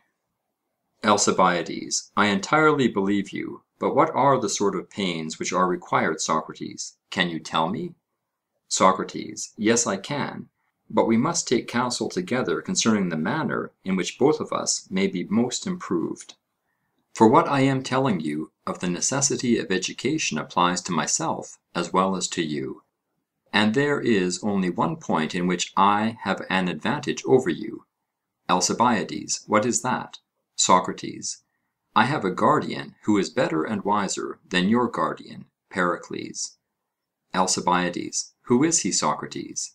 SOCRATES, God, Alcibiades, who up to this day has not allowed me to converse with you, and he inspires in me the faith that I am especially designed to bring you to honour. ALCIBIADES, you are jesting, Socrates. SOCRATES, perhaps. At any rate, I am right in saying that all men greatly need pains and care, and you and I above all men. ALCIBIADES, you are not far wrong about me. SOCRATES, and certainly not about myself. ALCIBIADES, but what can we do? SOCRATES, there must be no hesitation or cowardice, my friend. ALCIBIADES, that would not become us, Socrates.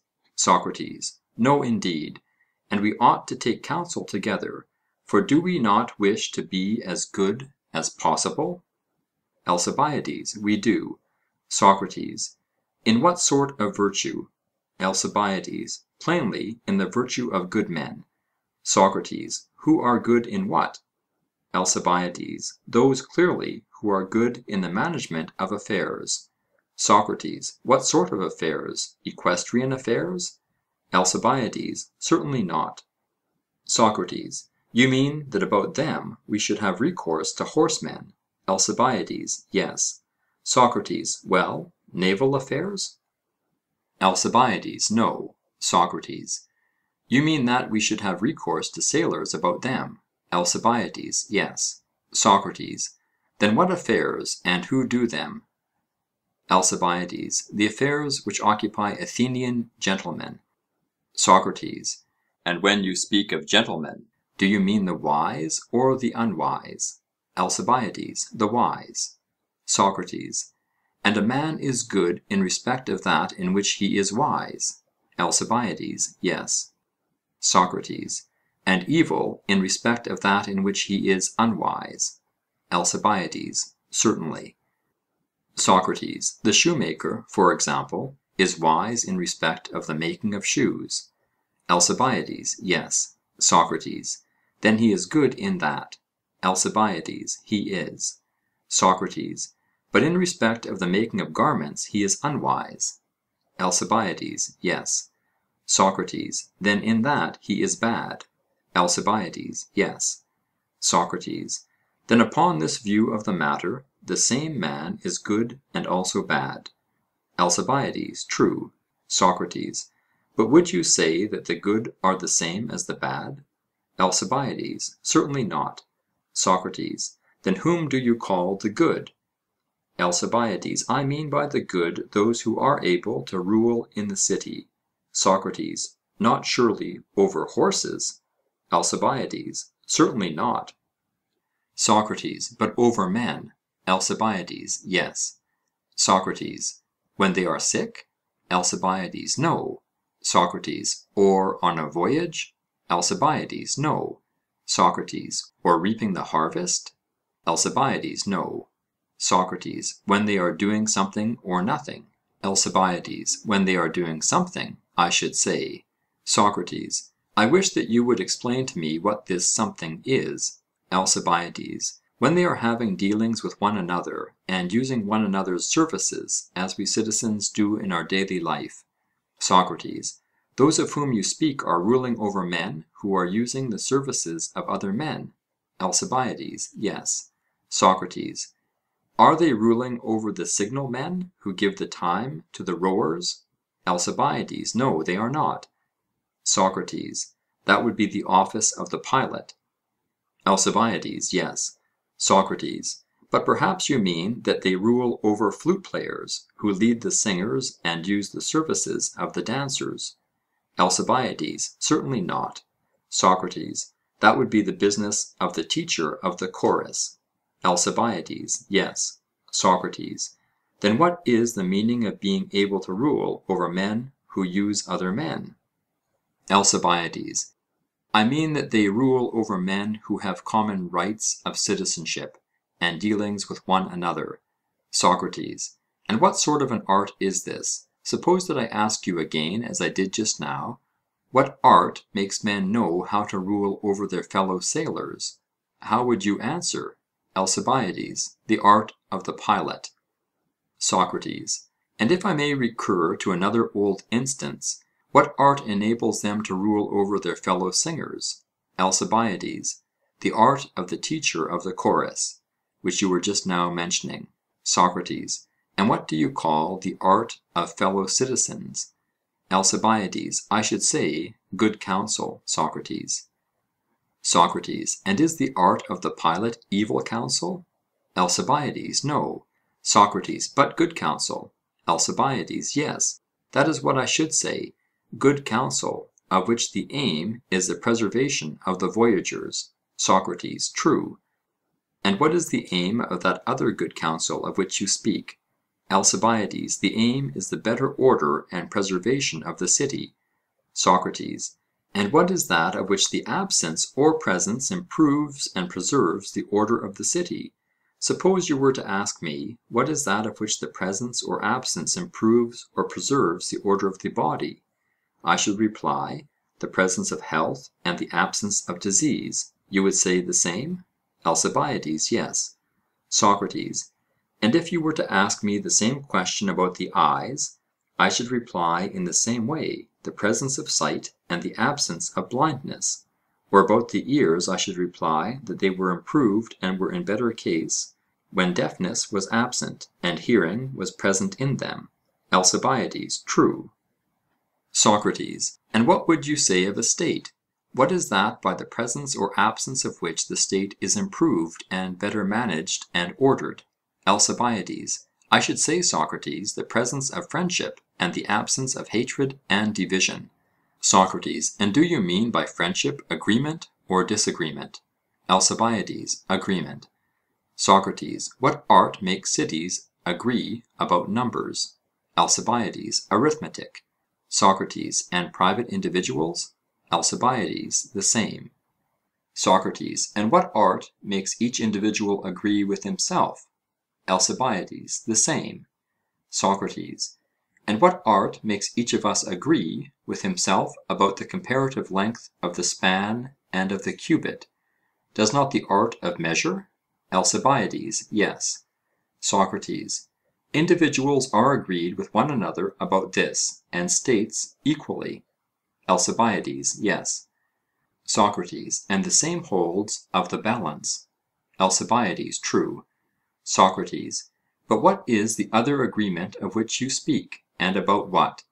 What art can give that agreement, and does that which gives it to the state give it also to the individual, so as to make him consistent with himself and with another?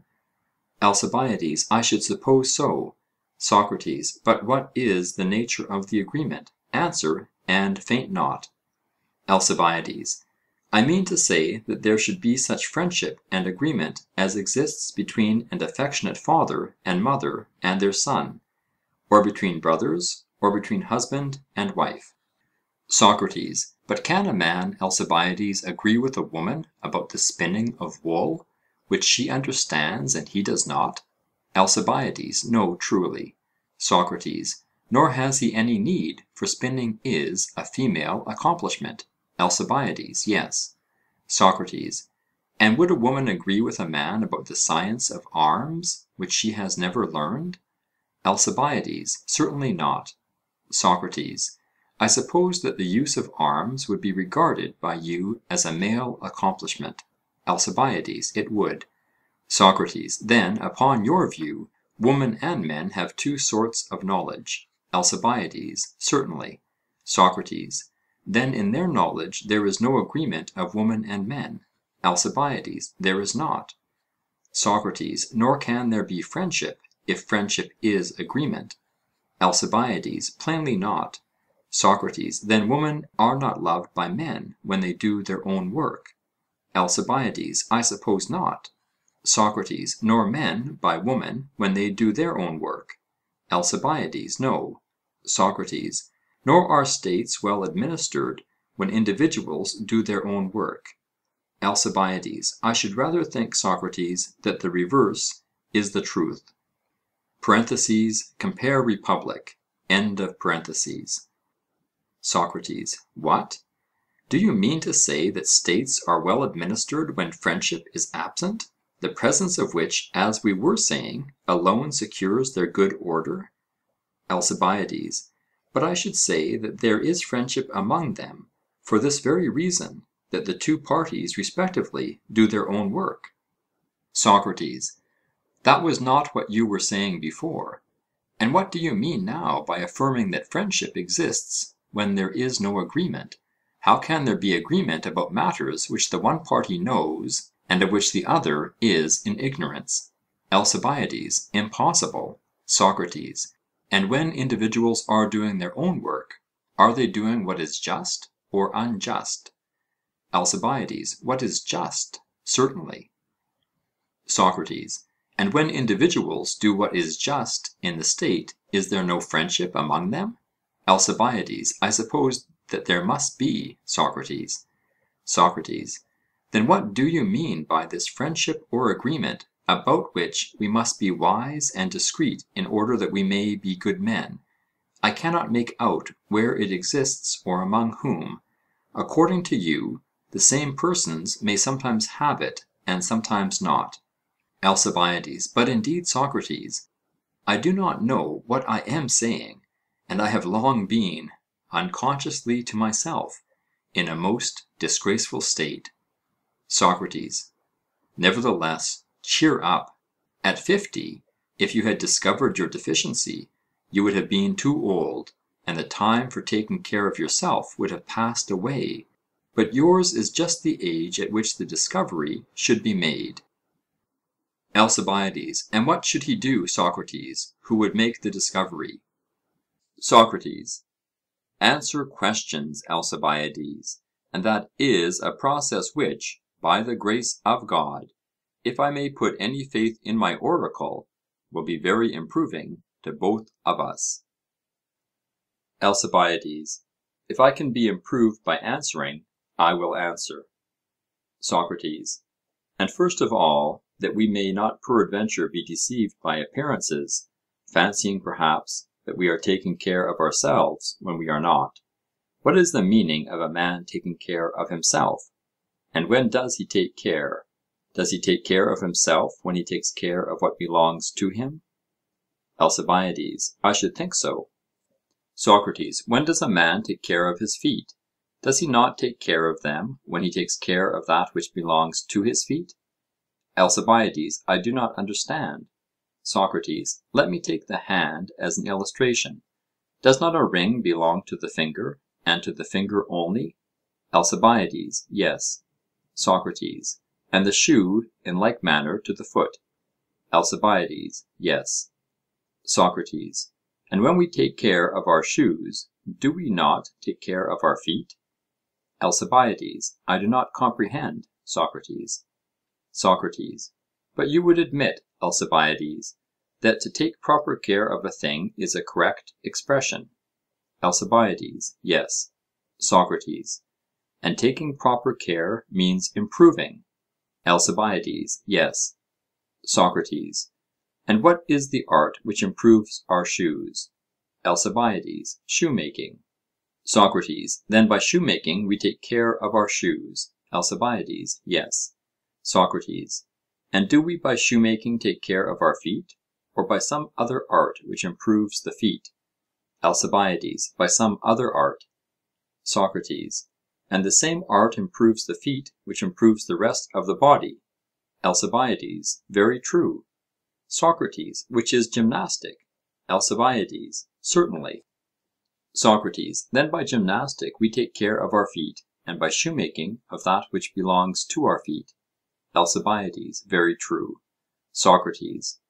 And by gymnastic we take care of our hands, and by the art of graving rings of that which belongs to our hands? Alcibiades. Yes. Socrates.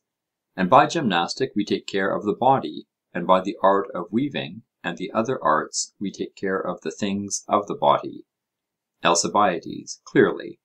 SOCRATES: Then the art which takes care of each thing is different from that which takes care of the belongings of each thing. ALCIBIADES: True. SOCRATES: Then in taking care of what belongs to you, you do not take care of yourself. ALCIBIADES: Certainly not. SOCRATES: For the art which takes care of our belongings appears not to be the same as that which takes care of ourselves. ALCIBIADES: Clearly not. SOCRATES: And now let me ask you, what is the art with which we take care of ourselves? ALCIBIADES: I cannot say. SOCRATES: At any rate, thus much has been admitted, that the art is not one which makes any of our possessions, but which makes ourselves better. ALCIBIADES: True. SOCRATES: But should we ever have known what art makes a shoe better, if we did not know a shoe? ALCIBIADES: Impossible. SOCRATES: Nor should we know what art makes a ring better, if we did not know a ring? ALCIBIADES: That is true. SOCRATES: And can we ever know what art makes a man better, if we do not know what we are ourselves? ALCIBIADES: Impossible. SOCRATES: And is self-knowledge such an easy thing, and was he to be lightly esteemed who inscribed the text on the temple at Delphi? Or is self-knowledge a difficult thing, which few are able to attain? ALCIBIADES: At times I fancy, Socrates, that anybody can know himself; at other times the task appears to be very difficult. SOCRATES: But whether easy or difficult, Alcibiades, still there is no other way. Knowing what we are, we shall know how to take care of ourselves, and if we are ignorant, we shall not know. ALCIBIADES: That is true. SOCRATES: Well, then, let us see in what way the self-existent can be discovered by us. That will give us a chance of discovering our own existence, which otherwise we can never know. ALCIBIADES: You say truly. SOCRATES: Come now, I beseech you, tell me with whom you are conversing. With whom but with me? ALCIBIADES: Yes. SOCRATES: As I am with you? ALCIBIADES: Yes. SOCRATES: That is to say, I, Socrates, am talking. ALCIBIADES: Yes. SOCRATES: And Alcibiades is my hearer? ALCIBIADES: Yes. SOCRATES: And I, in talking, use words? ALCIBIADES: Certainly. SOCRATES: And talking and using words have, I suppose, the same meaning? ALCIBIADES: To be sure. SOCRATES: And the user is not the same as the thing which he uses? ALCIBIADES: What do you mean? SOCRATES: I will explain. The shoemaker, for example, uses a square tool, and a circular tool, and other tools for cutting. ALCIBIADES: Yes. SOCRATES: But the tool is not the same as the cutter and user of the tool? ALCIBIADES: Of course not. SOCRATES: And in the same way the instrument of the harper is to be distinguished from the harper himself? ALCIBIADES: It is. SOCRATES: Now the question which I asked was whether you conceive the user to be always different from that which he uses? ALCIBIADES: I do. SOCRATES: Then what shall we say of the shoemaker? Does he cut with his tools only, or with his hands? ALCIBIADES: With his hands as well. SOCRATES: He uses his hands too? ALCIBIADES: Yes. SOCRATES: And does he use his eyes in cutting leather? ALCIBIADES: He does. SOCRATES: And we admit that the user is not the same with the things which he uses? ALCIBIADES: Yes. SOCRATES: Then the shoemaker and the harper are to be distinguished from the hands and feet which they use? ALCIBIADES: Clearly. SOCRATES: And does not a man use the whole body? ALCIBIADES: Certainly. SOCRATES: And that which uses is different from that which is used? ALCIBIADES: True. SOCRATES: Then a man is not the same as his own body? ALCIBIADES: That is the inference. SOCRATES: What is he then? ALCIBIADES: I cannot say. SOCRATES: Nay, you can say that he is the user of the body. ALCIBIADES: Yes. SOCRATES: And the user of the body is the soul? ALCIBIADES: Yes, the soul. SOCRATES: And the soul rules? ALCIBIADES: Yes. SOCRATES: Let me make an assertion which will, I think, be universally admitted.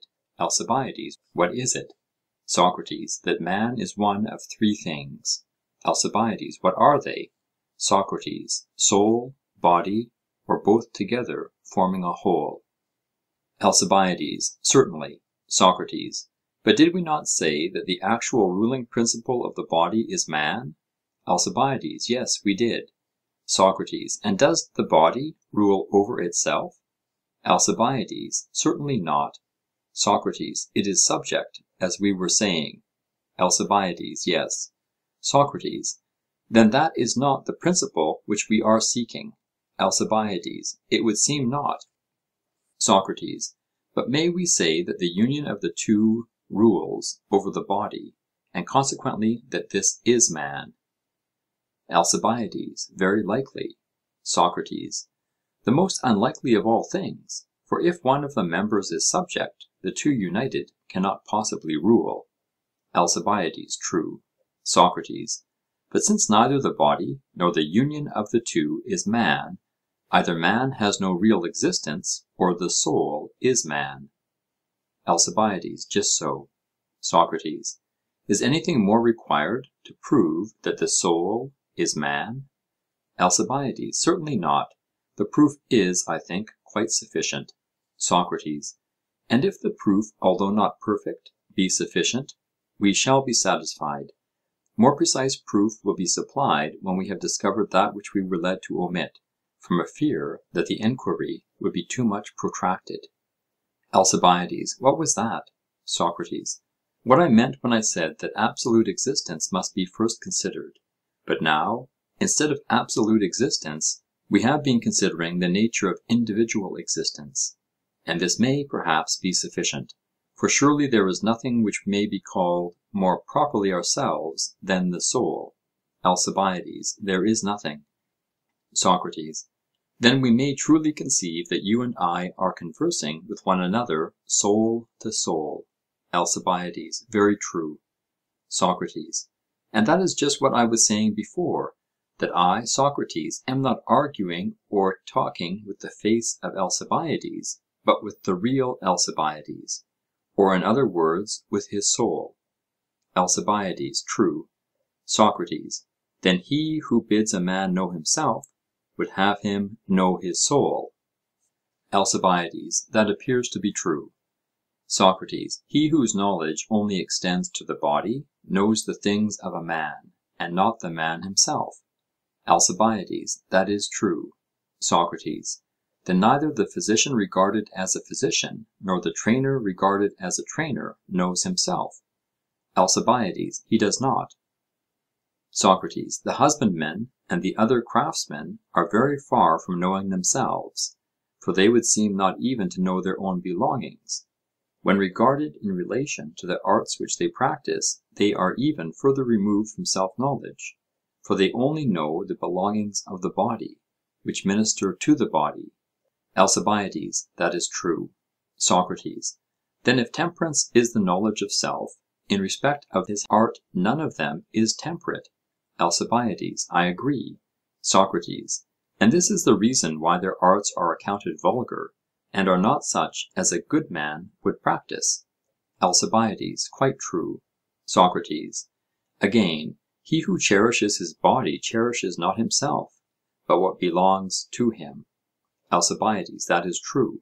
SOCRATES: But he who cherishes his money cherishes neither himself nor his belongings, but is in a stage yet further removed from himself. ALCIBIADES: I agree. SOCRATES: Then the money maker has really ceased to be occupied with his own concerns. ALCIBIADES: True. SOCRATES: And if any one has fallen in love with the person of Alcibiades, he loves not Alcibiades, but the belongings of Alcibiades. ALCIBIADES: True. SOCRATES: But he who loves your soul is the true lover. ALCIBIADES: That is the necessary inference. SOCRATES: The lover of the body goes away when the flower of youth fades. ALCIBIADES. True. SOCRATES: But he who loves the soul goes not away, as long as the soul follows after virtue. ALCIBIADES. Yes. SOCRATES: And I am the lover who goes not away, but remains with you, when you are no longer young, and the rest are gone. ALCIBIADES: Yes, Socrates, and therein you do well, and I hope that you will remain. SOCRATES: Then you must try to look your best. ALCIBIADES: I will. SOCRATES: The fact is that there is only one lover of Alcibiades the son of Cleinias.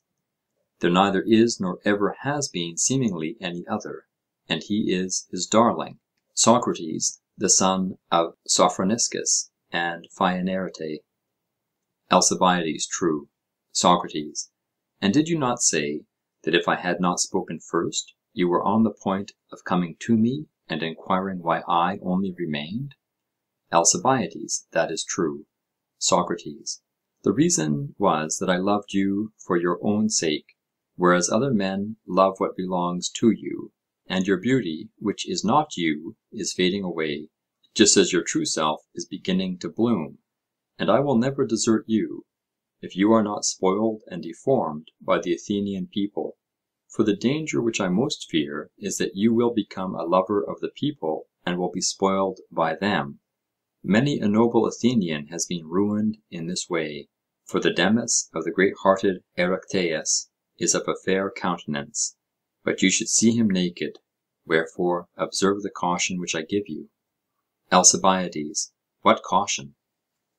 SOCRATES: Practice yourself, sweet friend, in learning what you ought to know, before you enter on politics, and then you will have an antidote which will keep you out of harm's way. ALCIBIADES. Good advice, Socrates, but I wish that you would explain to me in what way I am to take care of myself. SOCRATES: Have we not made an advance? For we are at any rate tolerably well agreed as to what we are, and there is no longer any danger, as we once feared, that we might be taking care not of ourselves, but of something which is not ourselves. ALCIBIADES. That is true. SOCRATES: And the next step will be to take care of the soul, and look to that. ALCIBIADES. Certainly. SOCRATES: Leaving the care of our bodies and of our properties to others. ALCIBIADES. Very good. SOCRATES: But how can we have a perfect knowledge of the things of the soul? For if we know them, then I suppose we shall know ourselves. Can we really be ignorant of the excellent meaning of the Delphian inscription, of which we were just now speaking? ALCIBIADES. What have you in your thoughts, Socrates? SOCRATES: I will tell you what I suspect to be the meaning and lesson of that inscription.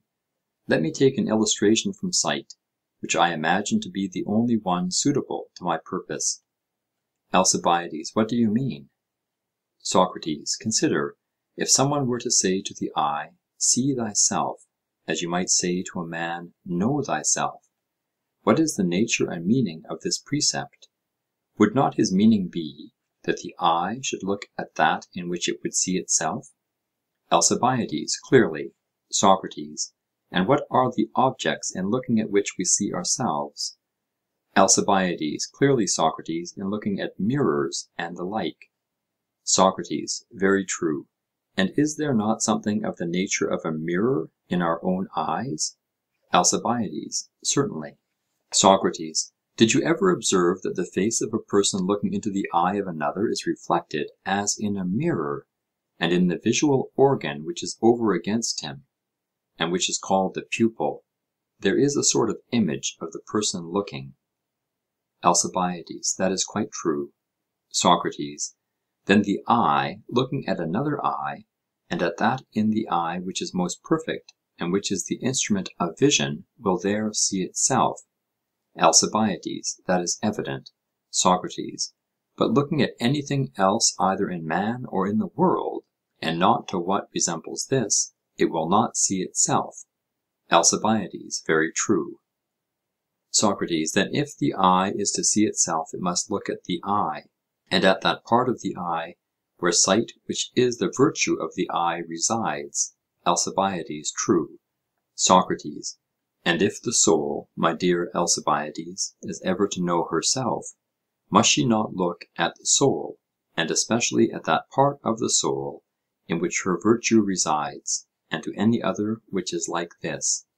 ALCIBIADES: I agree, Socrates. SOCRATES: And do we know of any part of our souls more divine than that which has to do with wisdom and knowledge? ALCIBIADES: There is none.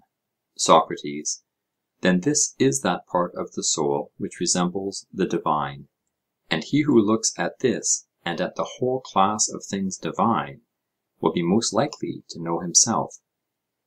ALCIBIADES: Clearly.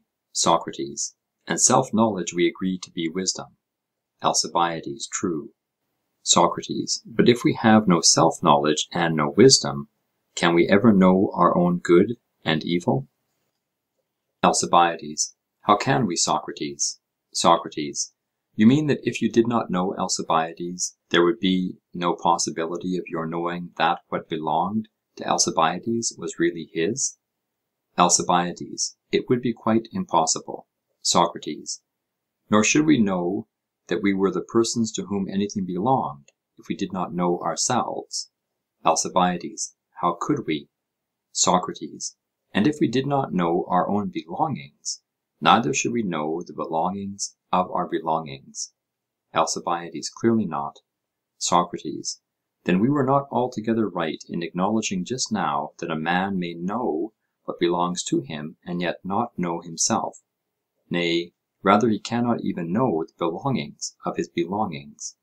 For the discernment of the things of self, and of the things which belong to the things of self, appear all to be the business of the same man, and of the same art. ALCIBIADES: So much may be supposed. SOCRATES: And he who knows not the things which belong to himself, will in like manner be ignorant of the things which belong to others? ALCIBIADES: Very true. SOCRATES: And if he knows not the affairs of others, he will not know the affairs of states? ALCIBIADES: Certainly not. SOCRATES: Then such a man can never be a statesman? ALCIBIADES: He cannot. SOCRATES: Nor an economist? ALCIBIADES: He cannot. SOCRATES: He will not know what he is doing? ALCIBIADES: He will not. SOCRATES: And will not he who is ignorant fall into error? ALCIBIADES: Assuredly. SOCRATES: And if he falls into error, will he not fail both in his public and private capacity? ALCIBIADES: Yes, indeed. SOCRATES: And failing, will he not be miserable? ALCIBIADES: Very. SOCRATES: And what will become of those for whom he is acting? ALCIBIADES: They will be miserable also. SOCRATES: Then he who is not wise and good cannot be happy? ALCIBIADES: He cannot. SOCRATES: The bad, then, are miserable? ALCIBIADES: Yes, very. SOCRATES: And if so, not he who has riches, but he who has wisdom, is delivered from his misery? ALCIBIADES: Clearly. SOCRATES: Cities then, if they are to be happy, do not want walls or triremes or docks or numbers or size, Alcibiades, without virtue. Compare Aristotle, Politica. ALCIBIADES: Indeed they do not. SOCRATES: And you must give the citizens virtue, if you mean to administer their affairs rightly or nobly? ALCIBIADES: Certainly. SOCRATES: But can a man give that which he has not? ALCIBIADES: Impossible. SOCRATES: Then you or any one who means to govern and superintend, not only himself and the things of himself, but the state and the things of the state, must in the first place acquire virtue? ALCIBIADES: That is true. SOCRATES: You have not therefore to obtain power or authority in order to enable you to do what you wish for yourself and the state, but justice and wisdom? ALCIBIADES: Clearly. SOCRATES: You and the state, if you act wisely and justly, will act according to the will of God? ALCIBIADES: Certainly. SOCRATES: As I was saying before, you will look only at what is bright and divine, and act with a view to them? ALCIBIADES: Yes. SOCRATES: In that mirror you will see and know yourselves and your own good. ALCIBIADES: Yes. SOCRATES: And so you will act rightly and well? ALCIBIADES: Yes. SOCRATES: In which case I will be security for your happiness. ALCIBIADES: I accept the security.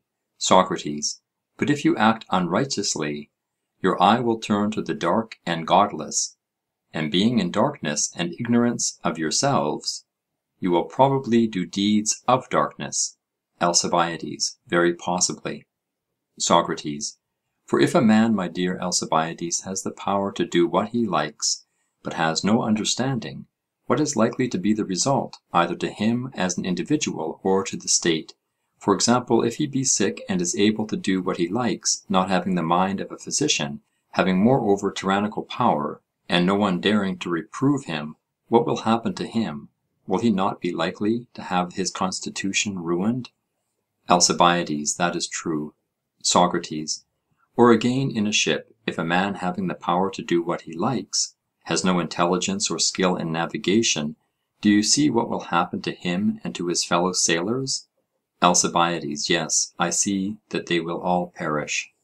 SOCRATES: And in like manner in a state, and where there is any power and authority which is wanting in virtue, will not misfortune in like manner ensue? ALCIBIADES: Certainly.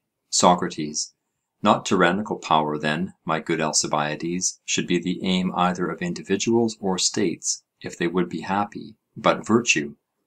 ALCIBIADES: That is true. SOCRATES: And before they have virtue, to be commanded by a superior is better for men as well as for children. (Compare Aristotle, Politica.) ALCIBIADES: That is evident. SOCRATES: And that which is better is also nobler. ALCIBIADES: True. SOCRATES: And what is nobler is more becoming. ALCIBIADES: Certainly. SOCRATES: Then to the bad man slavery is more becoming, because better. ALCIBIADES: True. SOCRATES: Then vice is only suited to a slave. ALCIBIADES: Yes.